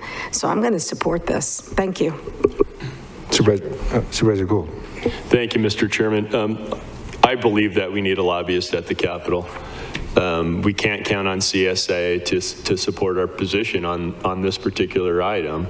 It's us against the rest of the state, really, and with La Paz and Yuma also on the Colorado River issue. I don't think you should have a lobbying contract expire this time of the year. It should expire in September. That way they've closed out the session, they've looked at wins and losses and whatnot, and you're around the corner. And that's also about the effective date of legislation. Since this session is going to go till the 30th of June, I guarantee it. Bear in mind also, no bill is dead until sine die. That's true. Every bill is still in play, because you resurrect your, essentially if they're parked someplace, they're striker ammunition. You can use to strike everything, strike the verbiage out of that bill and strike new language into it.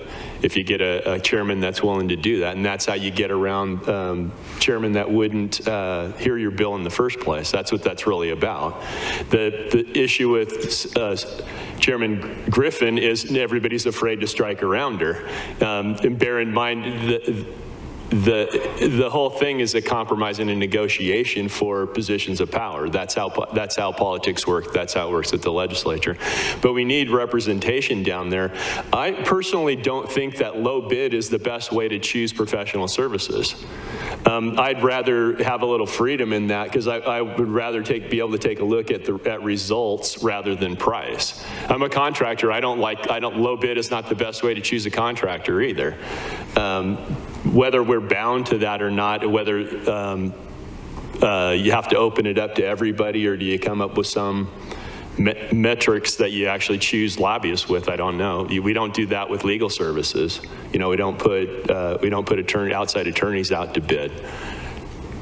So it should be the same way with lobbyists, but we do need representation down there. Our members of the legislature do a great job. They are extremely busy during session, and even they're in leadership, they're busy twisting arms up until the 30th of June.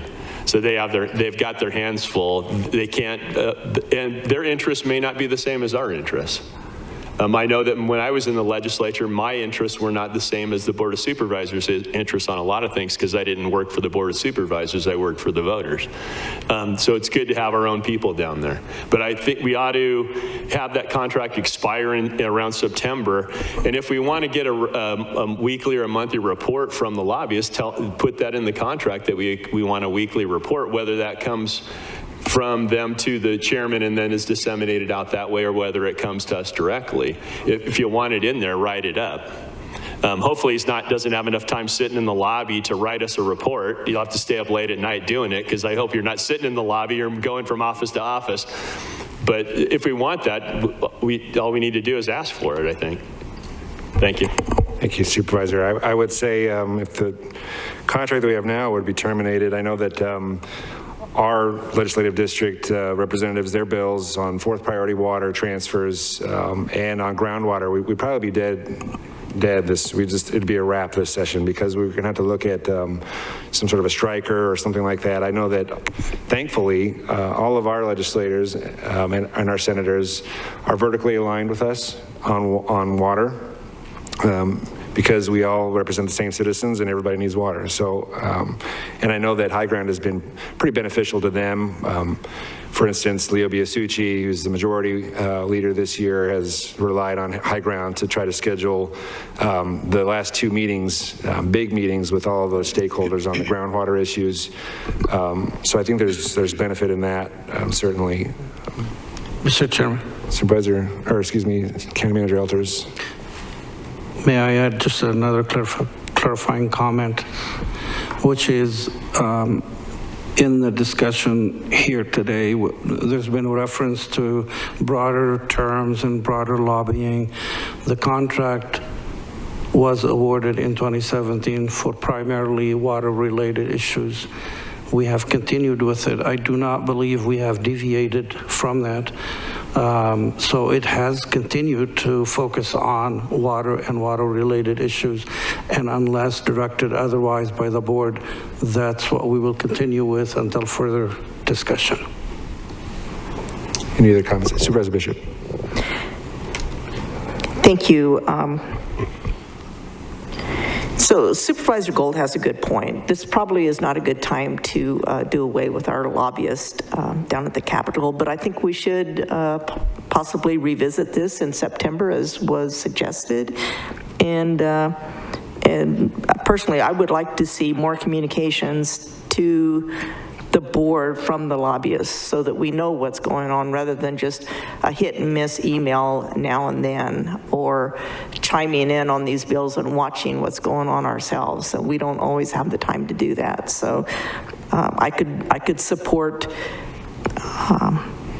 keeping our lobbyist and then revisiting that in September and see what kind of reports, and to see if we can remedy this lack of communications that I myself are feeling that it's not occurring. Thank you. Chairman Lingenfelter, I'll just note that the duration and cancellation in the contract states either party may terminate this agreement with a 30-day written notice. So you have some flexibility there if you want to bring it back in September, if you want to terminate and do a new one with them, or if you want to terminate and solicit for a new one or a new lobbyist, you could do that in September if you wish. Thank you. Mr. Ponder, it looked like you may wanted to say something. Mr. Chair, Supervisors, again, thank you for the time and thank you for the opportunity.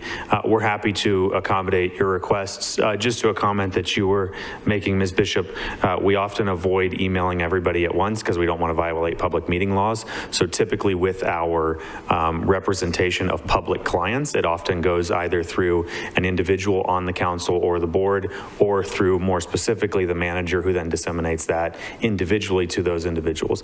However, if you want them to come directly from me, I'm happy to do that. I would just do it on an individual basis as opposed to a group email to avoid any violation of public meeting.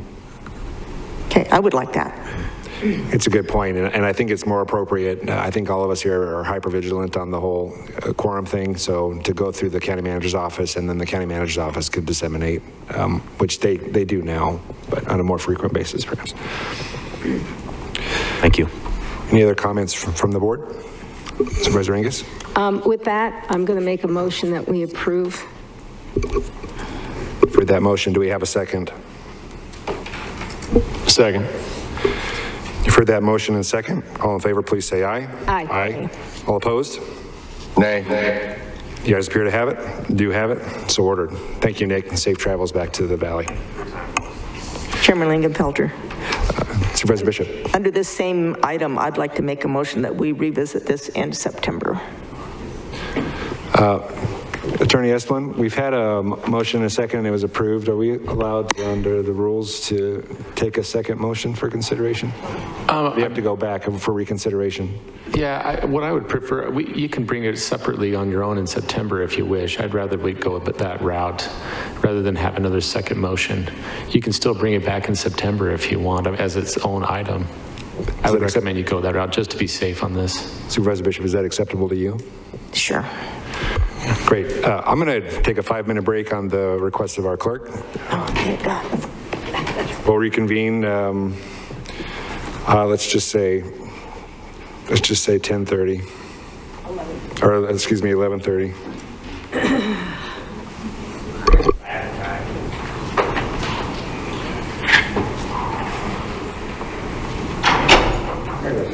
Like most of the time, I try to be like the same. It's like I just ignore, and it just work.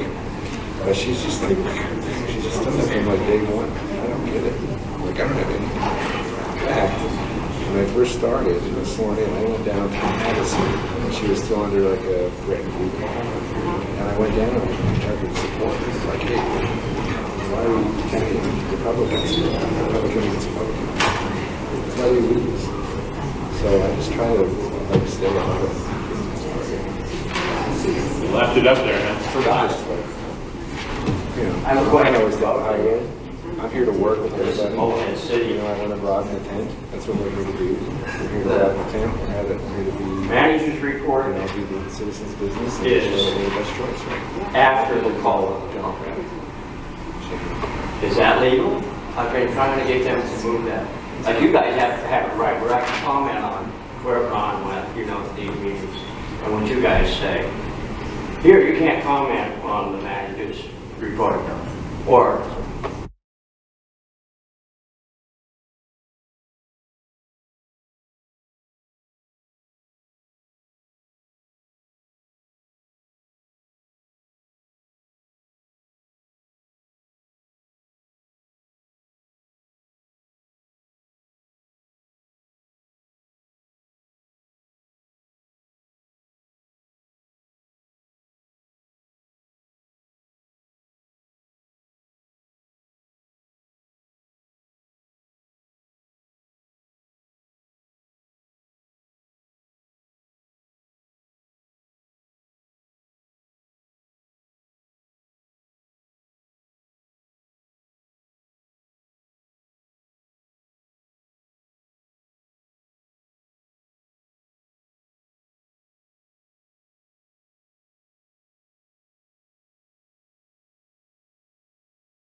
Call this meeting of the board back into order. We'll proceed with item number 45 on our regular agenda. Steve?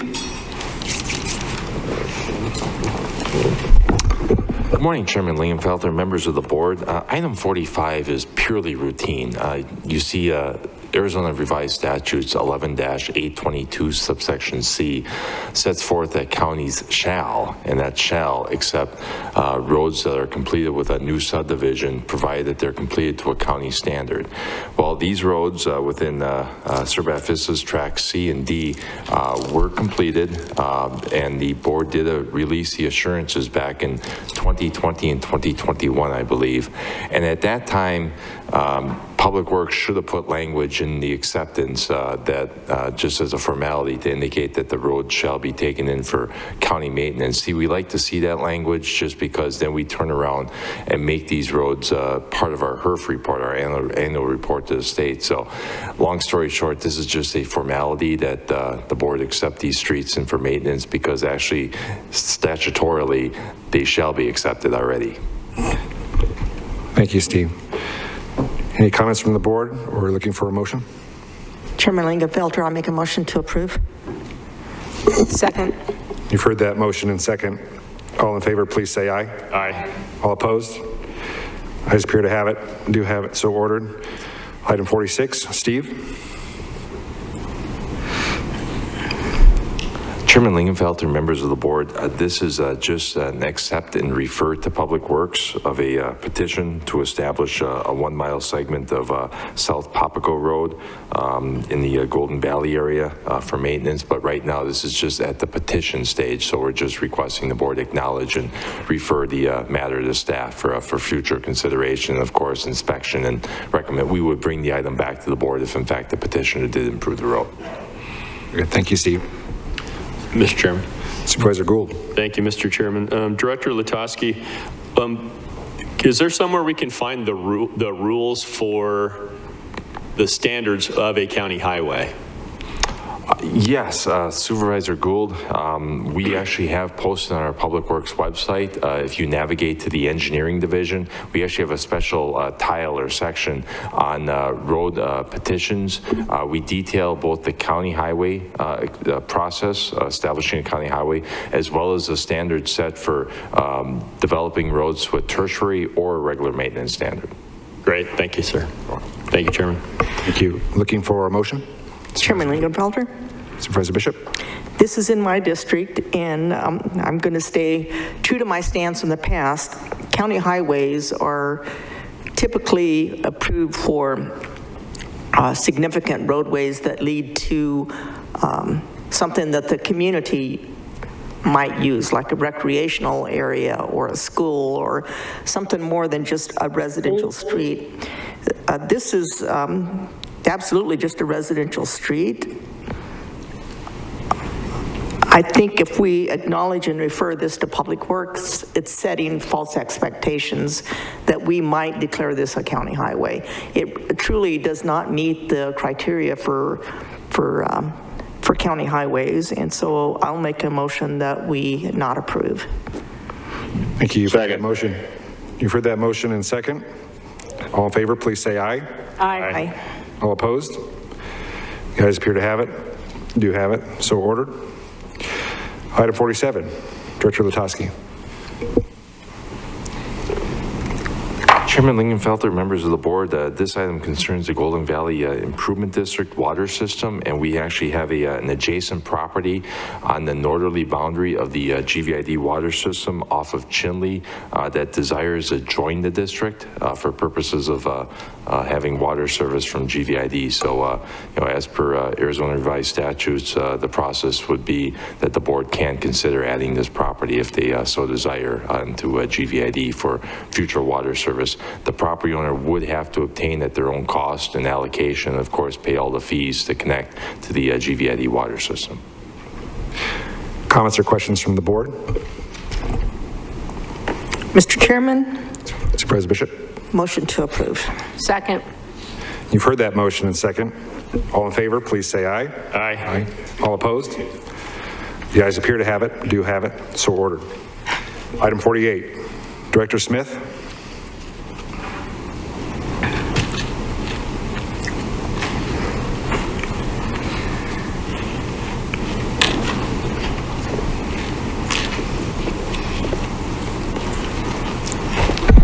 Good morning, Chairman Lincoln Felters, member of the board. Last meeting, we discussed several items that Supervisor Angus had questions on. I was able to gather that information. Currently, Mojave County Housing Authority services about 21 people within Mojave County. The next question that was asked, how do they find out about the services and program and income eligibility? We currently work with the local health department, North Country, who facilitates the Ryan White program, as well as other services, other service providers within the county, done through referrals. People sign confidentiality reports and information as well, so that we can keep that information of theirs confidential. The program, moving on to the third question, the income guidelines, it's 80% of the area median income.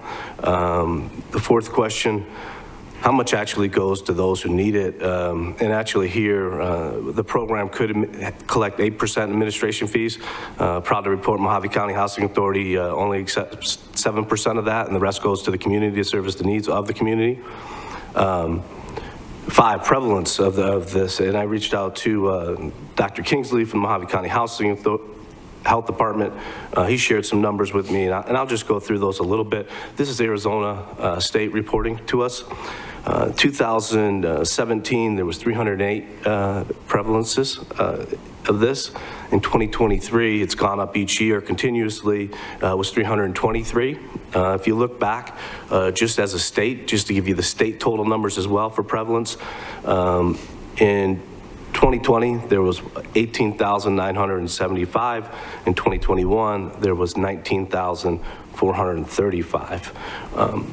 So these are the questions that the board posed, and I'd answer any other questions or follow up if you had that. Thank you, Director Smith. Supervisor Angus. Thank you very much. Thank you, Mike, for bringing this forward.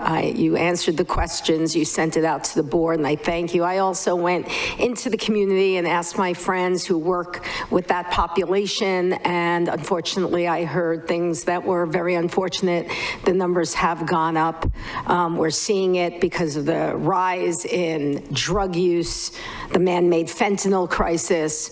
We're seeing, people still using dirty needles. Having come from Washington, there's a big push, we'll probably hear about it, to do needle exchanges. We won't debate that now because I do think we're going to be debating it down the road. So I wish it was something that we didn't need to do. I do think that the money is being well used for that. Again, we can debate whether that is, but for this purpose of this money, I thank you. I agree that we kind of need it. So with that, I'll make a motion to approve. Second. You've heard that motion and second. All in favor, please say aye. Aye. All opposed? No. You guys appear to have it? Do have it. So ordered. Item 49, Emergency Management Director Stewart.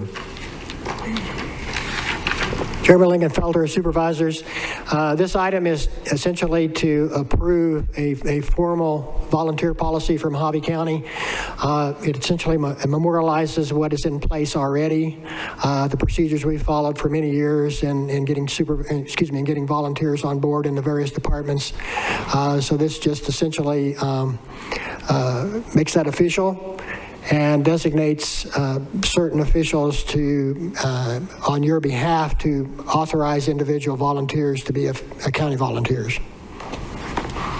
Thank you, Byron. Any comments from the board members? Looking for a motion?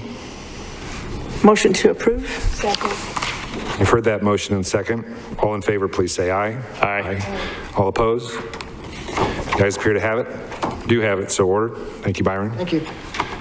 Item 50, Human Resources Director Cunningham.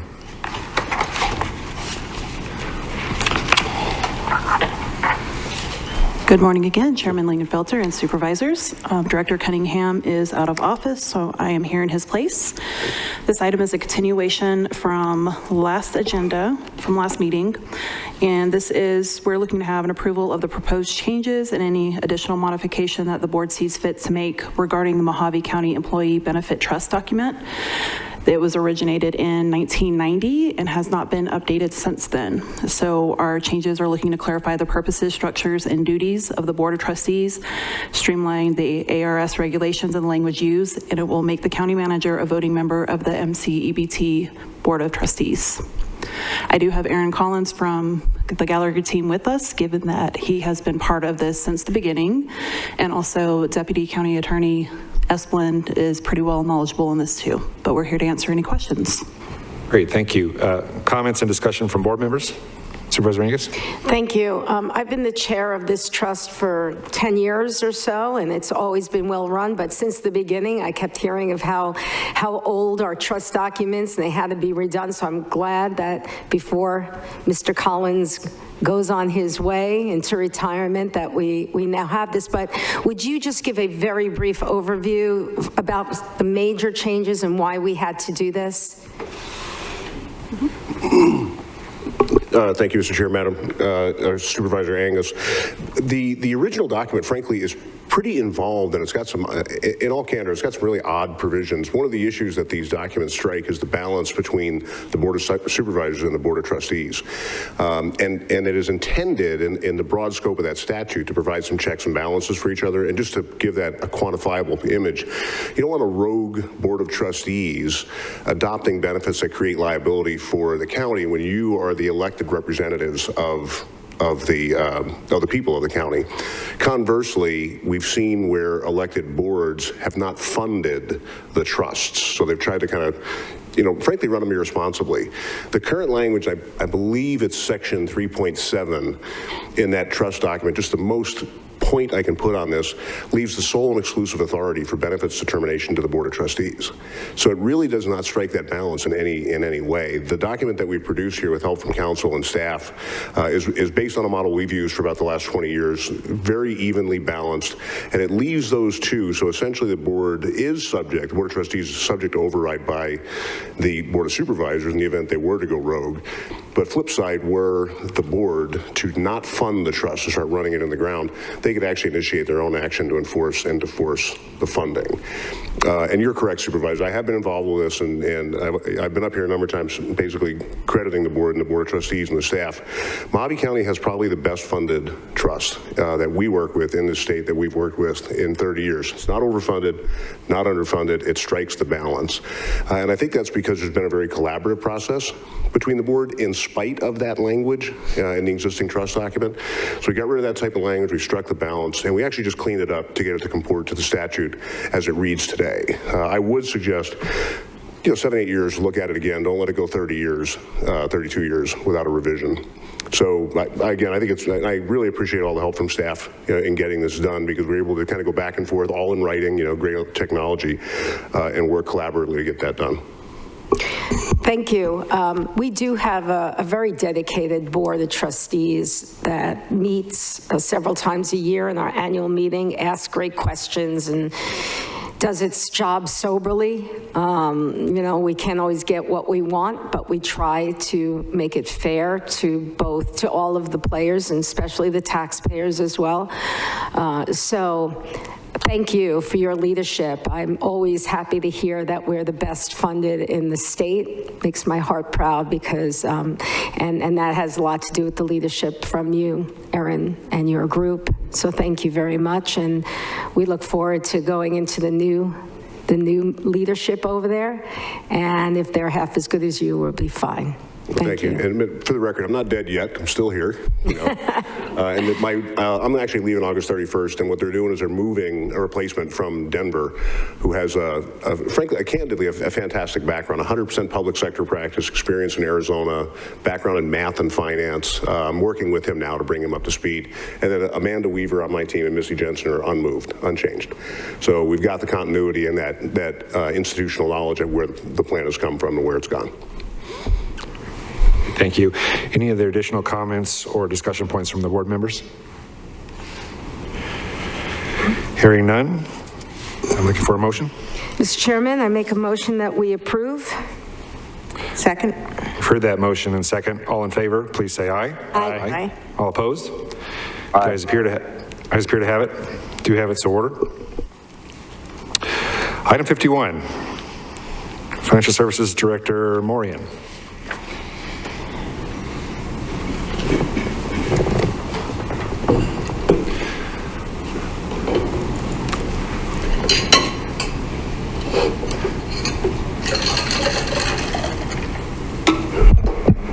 Good morning, Chairman Lingenfelter, board members. If we could get the slides up on the screen, please. Thank you. So before I get started on this, this presentation is in response to the board's directive at the January 3rd meeting to bring back an update on the county's CIP projects. I want to just start off by giving a thanks to all the directors and staff who assisted in gathering data and providing input for this. It was certainly a collaborative effort. A couple things that I'm going to talk about. First, just broad inflationary effects as they pertain to the overall construction industry, then to the county operations, and then specifically how they are affecting county's capital improvement projects. And then I'll give you an update on the currently programmed CIP here in Mojave County. This chart, you can see we have two broad indices that relate to the construction industry. The blue line on the top is construction materials. The orange line, which is across the bottom of the screen, is non-residential new construction. And the shaded area there going from top to bottom indicates the U.S. recession. And the data covers the time period from July 2019 through July of 2022.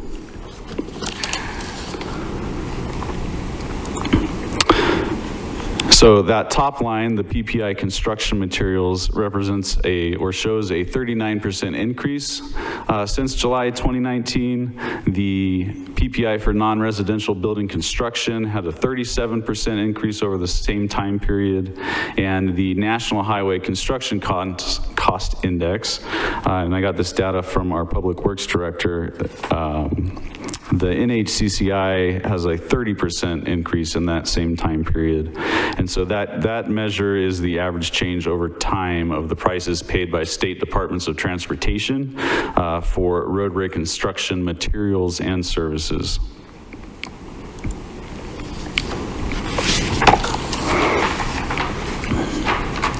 This next section is on supplies and services and how inflation is impacting county operations. And I will just say that generally speaking, unless it's indicated otherwise, this and the subsequent slides cover a time period from January 22 through last month. So basically the most recent 12 months. And you can see we've had increases across the board.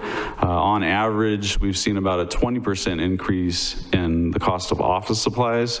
To give you a specific example, the cost of copy paper has gone up 26% in that time period. We've also seen increases in the cost of fuel, about 20%. Replacement tires for heavy equipment, 12% increase. And then related to our sheriff's office vehicles, we've seen a 15% increase in the cost of outfitting or rigging those vehicles, and also a 22% increase in the cost of the onboard computers that go in those vehicles. We've also had significant increases in the costs for printing for our treasurer and assessor's office, about $33,000 in the current fiscal year for sending out the notices of value from the assessor's office as well as tax statements from the treasurer's office. When it comes to services, the two best examples I can provide for you pertain to the jail. We have two major contracts there, one for health services and one for the food services provided within the jail. And the first one, the health services, this is a contract that is based on the fiscal year, and the FY23 expected cost is going to be $4.4 million. That's up from $3.1 million at the end of last fiscal year. So a pretty sharp increase there, about 40%. And that contract just renewed for an additional 3 years, and we estimate that by the end of fiscal year in '25, that cost will be up to $4.5 million. The food services, on the other hand, is based on a calendar year basis, and we have a new 3-year contract in place, but through December of 2021, it was about $688,000 a year. This past December, $705,000. Through the current calendar year, we estimate that's going to be $733,000 a year, and through December of 2024, estimate is $763,000. And so that would give us an 11% increase since calendar year in 2021, just in the cost of food services within the detention center.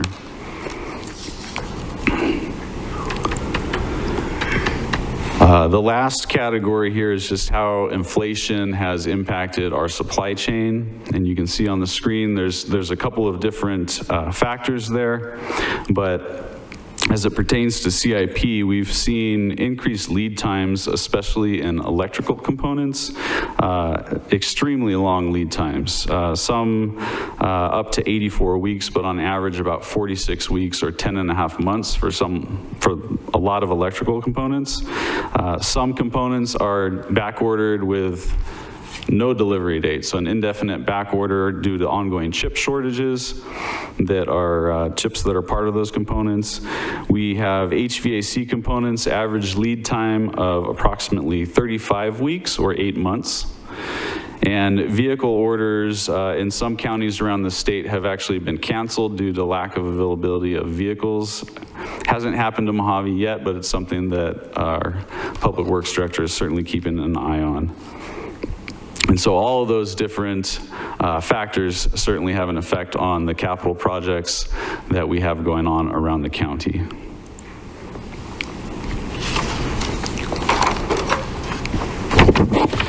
As far as inflation and its impact on capital improvement projects, the next couple slides, all the projects will be broken down into 3 major categories: facilities, water systems, and roads.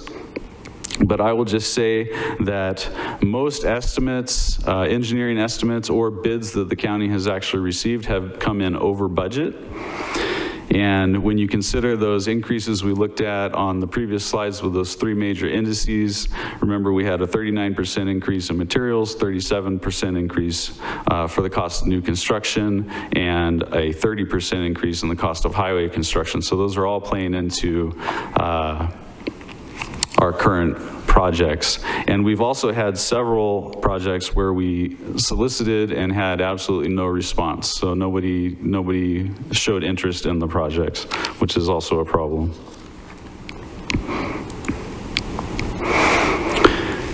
You can see from the slide here for our facilities projects listed in order there that, and I'll point out that any one of those with an asterisk next to it is an estimate, not an actual bid that's been received. But you can see that they are all coming in varying measures in excess of budget. The courthouse remodel specifically, I just want to point out that that project was split into sub-phases because the original bid that we received was about $4 million over budget for the project. And so the decision was made to split it into sub-phases in order to keep the project moving forward, but also to be able to mitigate the costs involved. We move on to water system projects and roads projects. Same information, the asterisks indicate estimates that the county has, but you can see that road projects specifically are just wildly out of line with budget. The estimates that we've received as well as bids that we've received have been nowhere close to what the county was expecting to pay. I will point out for the Antares Road Bridge project, this was an IGA with ADOT, and the increase was a significant portion of that increase was due to the ADOT's admin costs, and the contract basically said the county has to pay this much. Anything in excess of that is going to be the county's responsibility as well, and the project came in at a much higher cost than originally estimated. And if you add up the totals for facilities, water system, and roads projects, altogether, between the estimates and the bids that the county has actually received, it's about $16 million more than what was budgeted. So it is a huge issue. Lastly, I just wanted to provide an update at the board's request of the currently programmed CIP that Mojave County has. As you all know, the animal shelter, the contract was recently awarded. Some of you were at the groundbreaking, so that is under construction. We have various other projects here. Same for water system and road projects. And then this graphic gives you a better idea just of the overall timeline for each one of those projects.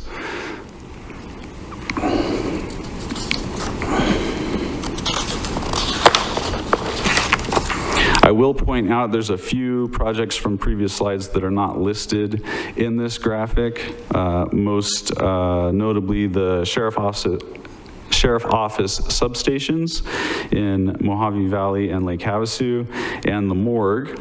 All three of those projects have estimated build times of 12 months, and the Lake Havasu Sheriff's Office substation could start as soon as the fall of this year.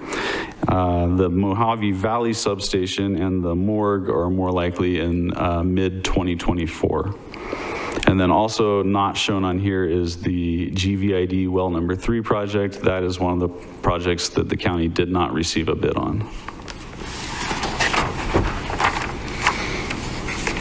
Lastly, the board asked for actions that the county is taking to mitigate these inflationary impacts.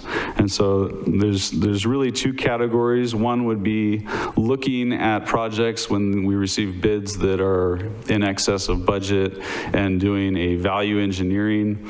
I'm sure Director Latosky could speak more eloquently to what that entails, but it's basically adjusting the design of the project to use alternate materials, to scale down the scope of the project for basically non-functional components.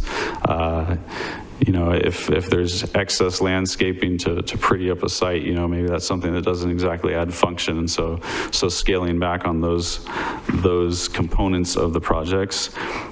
This is an approach that has been taken with multiple projects around the county. The animal shelter, again, is a project that even with the increase in the cost of that project, that has included already value engineering on a number of line items. And then secondly, and I mentioned this before, just reconfiguring how we deliver these capital projects, splitting them into sub-phases to make them more attractive to some firms to bid on, but also to keep the cost more in line. And with that, I would be happy to try to answer any questions that the board might have. Comments and discussion? Supervisor Bishop. Oh, sorry, Supervisor Angus. Thank you. Thank you, Luke. That was depressing. Sorry. That's okay. So front page headlines in the Mojave Valley Daily News, Scotty's still here, was that the state is looking to fund 2 of the sheriff's substations. Okay. And so if that were to come through, if the state were, would the money we put aside for the substations be put into these other projects? Mr. Chairman, Supervisor Angus, I do not have a lot of details other than Sheriff Schuster has shared with me a pursuit of and an opportunity possibly to get state funds from the Treasury for the sheriff's substations. We truly do not know. So we are, what I can tell you today, in light of what you just heard from Luke, is the funding that was set aside by the board for the sheriff's substations, which is understood to be 3 locations and $5 million. The sheriff would have to scale back significantly or possibly eliminate one in order to stay within the $5 million. If the funding does come through, and depending on the amount, we would work with the sheriff and then come back to the board to look at what his needs are, what it would take, and if some of the money that the state provides supplants what the board allocated before, and then go from there. I don't want to truly jinx don't know. it, so we don't have to talk about it anymore. I just wanted to cut through, because it was in the front page of the paper, so I wanted to kind of put that out there to people who might be wondering as we talk about this. In fact, Mr. Chairman, Supervisor Angus, in fact, because of that, we have slowed down as part of our strategy on the design related to the Lake Havasu building sheriff substation. We've slowed down the design, so we're not wasting any effort until the legislative session is done.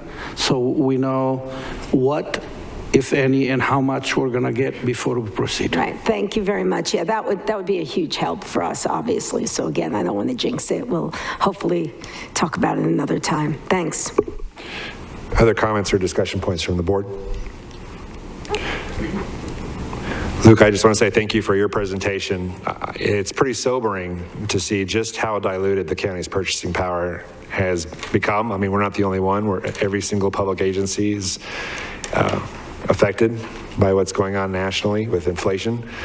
And there's only so much you can do, right? I mean, you can do the value engineering and you can try to aggregate demand on cooperative contracts and all these other things. At the end of the day, there's the projects we want to do and the money that we have available to do it. My only question really is a concern related to the county's contingency fund. I mean, in my opinion, our contingency fund is not overly robust. I know in the past that we've dipped in to sort of cover a small delta in a capital improvement project. And I just want to see what your opinion is. I don't think that that's really an appropriate thing to normalize, that the county would dip into its contingency fund to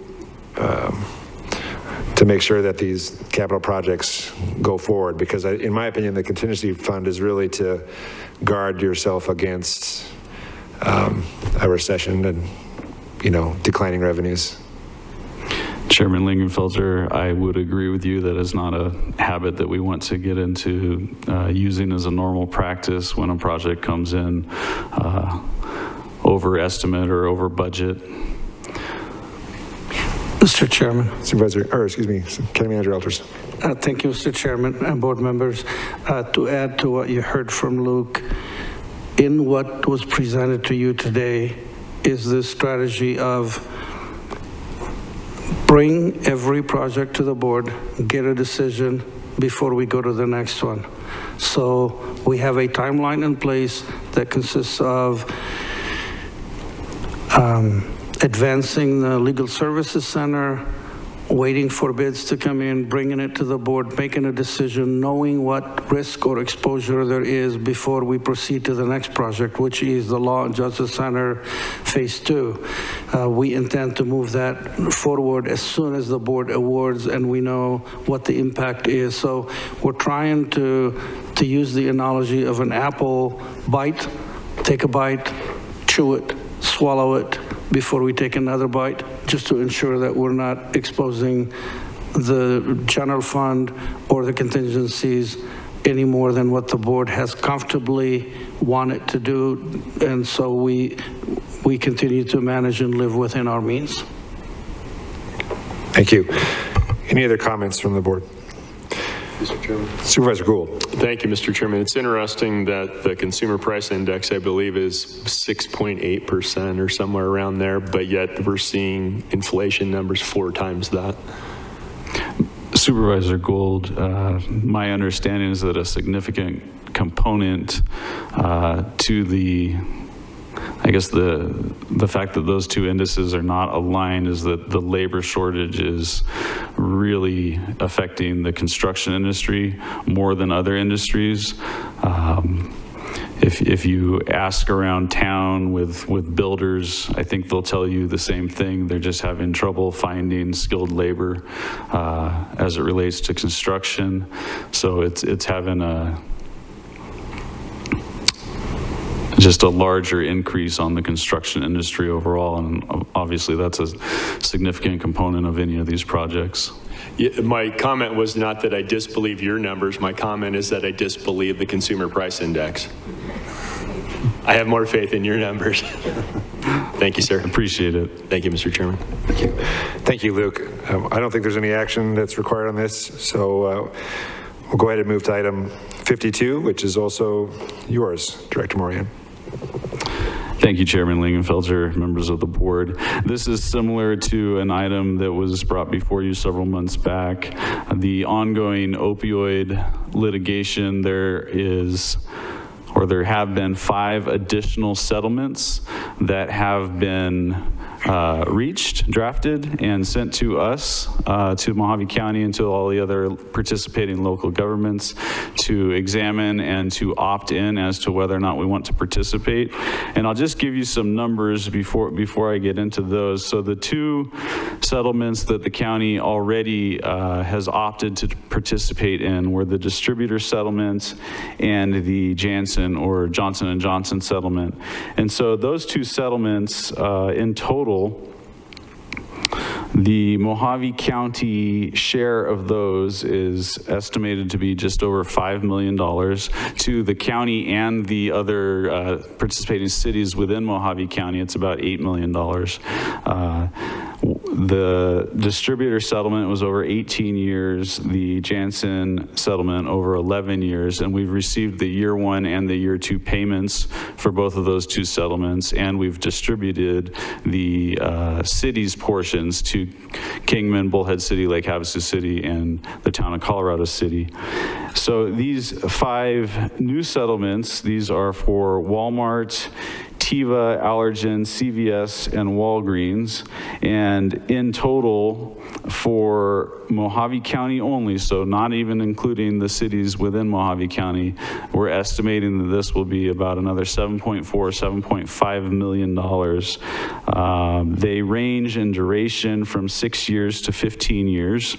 But basically, the settlement administrator sends the documents out. The numbers of what we could expect to receive are largely based on a formula that's tiered. So the more local governments that opt in to participate in the settlement, the larger the payout is. They want to, obviously the settlements are intended to address the opioid epidemic, and so they are structured in such a way that the more people participate, the more governments that participate, not just within the state, but across the nation, the more effective it will be at addressing that epidemic, and that is why they are structured in that way. And so the county has until April 18th to opt in to participate. We would certainly encourage action well in advance of that date. And so this item comes before you today, just asking the board to make a decision as to whether or not to participate, whether you want to continue forward on the path that the board has already taken with the previous 2 settlements, opt in, sign the documents, and we'll get them off to the settlement administrator. And so that's what we have before you today. Thank you, Luke. Comments or discussion points from the board? Supervisor Angus? So the 7.5 million you just threw out there, is that set in stone? Because we haven't even joined in, or is that, I mean, because that's what kind of happened to us the first time. We were given some big numbers, and, you know, every time we talked, it went down, down, down. I'm not saying we still got a substantial, and you know, I'm happy for that. But so is this going to be like that? Chairman Lingenfelter, Supervisor Angus, I wish I had a crystal ball and could answer that. All I can say is that right now, these are estimates based on 100% participation. And so if all the governments that have the opportunity to opt in choose to do so, that's the estimate. I don't have a more solid figure to give you. It's just kind of the idea I put out there because I don't want to be disappointed again. Understood. Thanks. Any other comments from the board? Supervisor Bishop? I'll make a motion that we approve and sign in on these. Second. You've heard that motion and second. All in favor, please say aye. Aye. All opposed? The ayes appear to have it, do have it, so ordered. Thank you, Luke. Thank you. Okay, item 53, Economic Development Director Tammy Ursenbach. Good morning, Tammy. Good morning, Board, Chairman of the Board, Supervisors. I come before you today to talk about foreign trade zone that we do not have in our area. The foreign trade zone is a way of moving product, importing and exporting in the county if we had it duty-free, or if it just comes in and we import it, then it's a way of delaying the duties that the companies would have to pay. And by doing so, the companies are able to share that cost savings that they would have been paying onto the end user, which would benefit us and benefits the county. It saves them, in most cases, millions, and some of the larger areas, billions per year that they're able to save in the duties that they would normally be paying. So it's something I've been working on for a long time, well, since I've come into the county, so quite a while. And it's taken a long time to work with the businesses here and understand the program, as well as work with the Arizona Commerce Authority. I've worked with the Arizona Commerce Authority and we've gone as far as we can. We don't know how much further we can do, and so they've actually reached out to 2 or 3 different consultants themselves and said, you know, we can only help so much. It's time to get some help to move forward. Currently, there's less than 250 foreign trade zones in the United States. And it is a program that is overseen by Customs and Border Patrol. So it's going to be a little bit harder for us to bring up here because we don't have Customs or Border Patrol right here, but we're close enough to Phoenix, we're close enough to Las Vegas, we're close enough to Yuma that we should be able to, and California, that we believe that it's something that can be worked out very, very easily. I think we've worked out the zones and you have to be so many miles or so many drive distance, and I think we're within all of that to make this workable. The one thing I want to say is once we get this started, it's going to take a little money to get it started, but once it is started, it's a standalone program. So the companies that will utilize the program will pay into it. It will not be any money out of taxpayers' money at all. It will, or from the general fund. It'll just be something that will end up eventually at one point having to hire a director. All of that money will be paid for the director and anything else that we do out of the program itself. So with that, I'm open to any comments. I want to make one comment though before we do, is that my staff, my office is not able to do this on our time-wise or have the knowledge to be able to do this, and so that's why I'm bringing it before you today. Thank you, Tammy. Do we have comments or discussion from the board? Supervisor Bishop? Kim, I have a question on the foreign trade zone. Does that have to be connected with another larger area that has a foreign trade zone? Does it have to be contingent on that? It has to be so many miles from there or within a certain time zone drive. So the closest one to us is in Henderson, and we have to be 16 miles from Henderson or 90-minute drive. But from my research that I've found and is talking to the Arizona Commerce Authority, if we use the borders of our county, we are within that area and within the miles, so we should be fine. The other one would be Phoenix, and that's pushing it a little bit even to our county border. Okay, I keep hearing promises of the White Hills area turning into a very large commercial area. Can you confirm some of those rumors? And will this foreign trade zone help facilitate that? The foreign trade zone would definitely help facilitate that. I can say that I don't have any facts of for sure this company is coming or that company is coming to share today in White Hills, but there are several companies looking at the White Hills area because of the proximity to Henderson and Las Vegas. So another area that's looking that really can use the foreign trade zone is Colorado City. I think we've got some companies that are looking, I know we've got companies that are looking in that area to come. And so what we would have would be subzones within our county, whether it be White Hills, Kingman Airport, Griffith, Colorado City, whatever that would look like. When those areas are ready to come in and get started, we would have subzones that we would have designated specific to a foreign trade zone within that area. So is it possible that this foreign trade center could include Colorado City and White Hills initially, and then we could expand Kingman, from that? And Kingman with the industrial park, we wouldn't want to leave that out. So that would include Kingman as well? We would have a subzone for Kingman. We would have either the same or a subzone for the Griffith area. So I don't know if it would be a consultant that would tell us how to do that. I don't know the ins and outs completely. Would it possibly go down I-40 to the industrial park down there? Yes. And this $70,000 that you're wanting to designate, that's already in an account for economic development? It's not taken out of the general fund? No, no. Well, you have my support. Thank you. Sounds wonderful. Supervisor Angus. Thank you.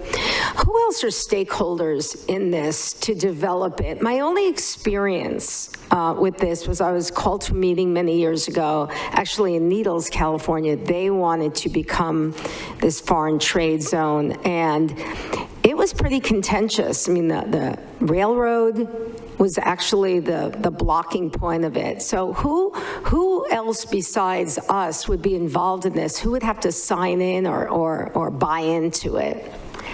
I don't have that information. My understanding is that you as the board would designate and work with and approve and work with the consultant to make it happen with the federal government. I have not been told that the railroad or anyone else could block it. It's going to be a very positive, it would be almost like bringing in an inland port where you would be able to have a lot more business coming and going. In the research that I've done, most areas that create a foreign trade zone within their first year or two, and many even before it's actually designated, all of a sudden businesses start coming in, and larger businesses. Some of them are smaller, 50, 70 employees, but they're still bringing in major tax base for the county. That they go to, but some of them were, the one company that I read about was a community that was dying, and they had lost most of their employees, most of the residents were leaving, and then they brought in a new company that started utilizing the foreign trade zone, and even before it was designated, the people started coming, people started moving in, and it changed everything. And last time I heard, they were like over 6,000 employees in that area, just for that one company alone. So it just depends on who we're able to recruit. But I do have companies here that are already asking for it, and I've got other companies that are looking to utilize it if it does come. And they will come into the county. Tammy, if it's so good, then why don't more places do it? I think a lot of places don't understand. And again, part of that is that the ability to be within the 60 miles or 90-minute drive. The last place I lived, we looked at this, but we were an hour and a half. No, we were almost 2 hours from our foreign trade zone. It was just too far. We didn't qualify. So part of it is just that distance that we have to be. When you're working with Customs and Border Patrol, that comes into play as well. One more question. So this consultant, they work with who? I mean, would this go through the... So we would have to put it out for bid. And so I have not identified one specific, but I have talked to more than one company.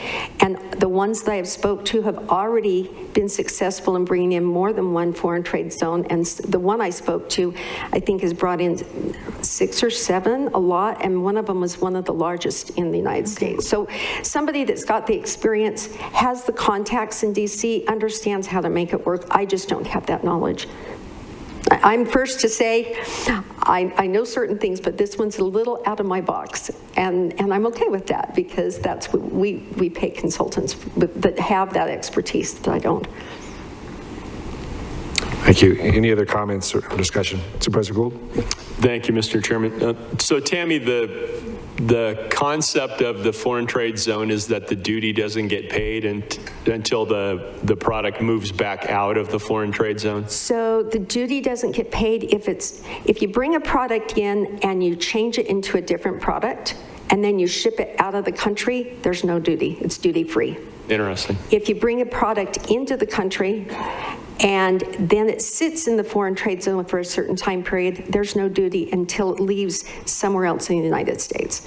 So it saves money and time and support for the businesses are able to move their money around and be able to make it work easier. And then eventually, not eventually, but eventually bring it back to us and save us money. Because the end product is cheaper if they don't have to add that extra duty onto us, or they're able to spread it out over time. Then they can charge us less for the product we're getting. Sure, makes sense. Thank you. Thank you, Mr. Chairman. Thank you. Mr. Chairman? Supervisor Bishop. Some of the information that I have received from investors and business owners are that they would prefer to invest in Mojave County rather than Clark County because of the tax rates and the price of properties are very inexpensive. And that's why White Hills is right now predicted, as it has been for many, many years, but now it's exciting that it's being looked at as a commercial area because of its closeness to Boulder City, Henderson, and Las Vegas, and the airport. So with that, if there's no further discussion, I'll make a motion that we approve. Second. Tammy, I just wanted to ask a couple questions from you. We do have a motion in a second, but what has been your response from the manufacturing, the distribution, warehouse, and community that we have here in Mojave County right now, and maybe some of the site selectors that you speak with on a recurring basis? So the site selectors or our local? You choose, either. So I'm going to say that the local people I've worked with, there's been some that said, we don't know how to use that, but would like to learn how. There's a few, well, I've 8 specifically that have said, we can't wait for it to come because we want to utilize it. And some of those are some people that the companies are not up and running to where they need to be at this point, but they will be within a short time period. But I also have had 3 companies, 5 companies, but 3 companies in the Colorado City area that said, if you can bring this in, we will open a place in Arizona that they would never have thought of otherwise. And there's a couple that are pretty good sized, large companies. So, but they do not have the option where they're at to utilize the foreign trade zone. So that's the one thing that will decide whether they're coming or not. Thank you. I definitely think that it could be an asset to some of the airports that we have in our county, Bullhead City Airport, when they have some industrial concentration there, Colorado City, like Havasu City Airport, Kingman Airport. Have you spoken with the folks that administer all those airports, and would they be in support of this? I have with Colorado City and Kingman. I have not yet. Well, I did to the old airport director for Bullhead, but I have not to Lake Havasu. The old one was like, when are you going to do this? Please bring it in. We need it here. So everyone I've spoke to other than Lake Havasu, I have been very supportive and have encouraged it. Great. Well, I think that anything that bolsters our competitive position You know, in a lot of these areas, a foreign trade zone would be just another feather and one of the last feathers in the cap. We've got almost everything else. So we've got these great airports, we've got mainline rail, we've got excellent roads, northwest, east, you know, south, the 93 and the 40. And so I think that it helps to bolster our competitive position. It will, and will definitely put us on the map. Like you said, there's less than 250 of these nationwide, so it will put us on the map. It doesn't matter who you are, you have to go where the work is. So if it helps us to bolster our employment, you know, I'm all for it. So we do have a motion and a second. All in favor, please say aye. Aye. Aye. All opposed? The ayes appear to have it. Do you have it? So ordered. Thank you so Tammy. much. We've already done 54. Item 55, Supervisor Angus. Thank you. This is another distribution of ARPA money, and I'm pleased to be working with the Legacy Foundation. For those of you who don't know what the Legacy Foundation is, they've been around the River Cities community. They do wonderful things. They do a program that we're all invested in called Backpack Buddies, and I met with the board and its director. We've actually got two ladies today from Legacy. They came in to watch this, and as Terry Tomlinson and Kristen Williams, welcome. And we met and came up with a project that's called the Bus of Dreams, and it's very interesting. They have it in Phoenix, and it will just be a wonderful addition to our community, and I want to thank Legacy for all that they do. So with that, I'll make a motion to approve. Second. We have a motion and a second. We have one request to speak from Mr. Scotty McClure.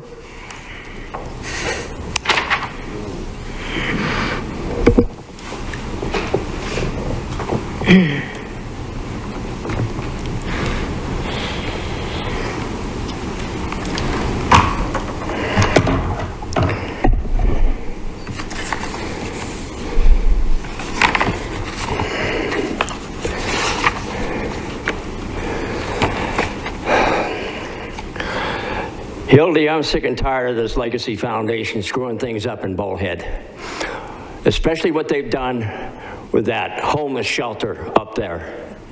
I'm sick of them trespassing on the place I'm renting. They pitching tents over there. They won't do nothing about it. They come out there in the back and they have their cigarettes and they see these tents popped up here and there behind our place, whatever, and they won't do nothing. So I call the cops. And the cops are handcuffed because we're tired, and I will be handcuffed too because I'm tired of this crap. I'll be ACLU'd like you don't believe, and I'll be barred from Hollywood forever, which wouldn't be a bad idea anyway. No, they throw their money around, and all they would have needed to do up there at that stupid homeless shelter was put a fence up in the back.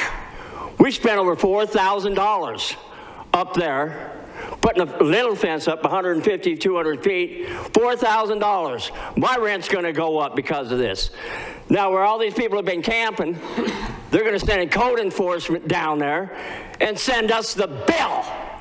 My rent's going up and I'm gonna be in court. I'm going over there today to see the county attorney, the district attorney, for some other situations that happened November 1st. Mr. McClure, is this related to the item that's on the agenda? Yeah, okay. I thought this thing was over, this emergency thing. The ARPA funds ought to be given back to the government.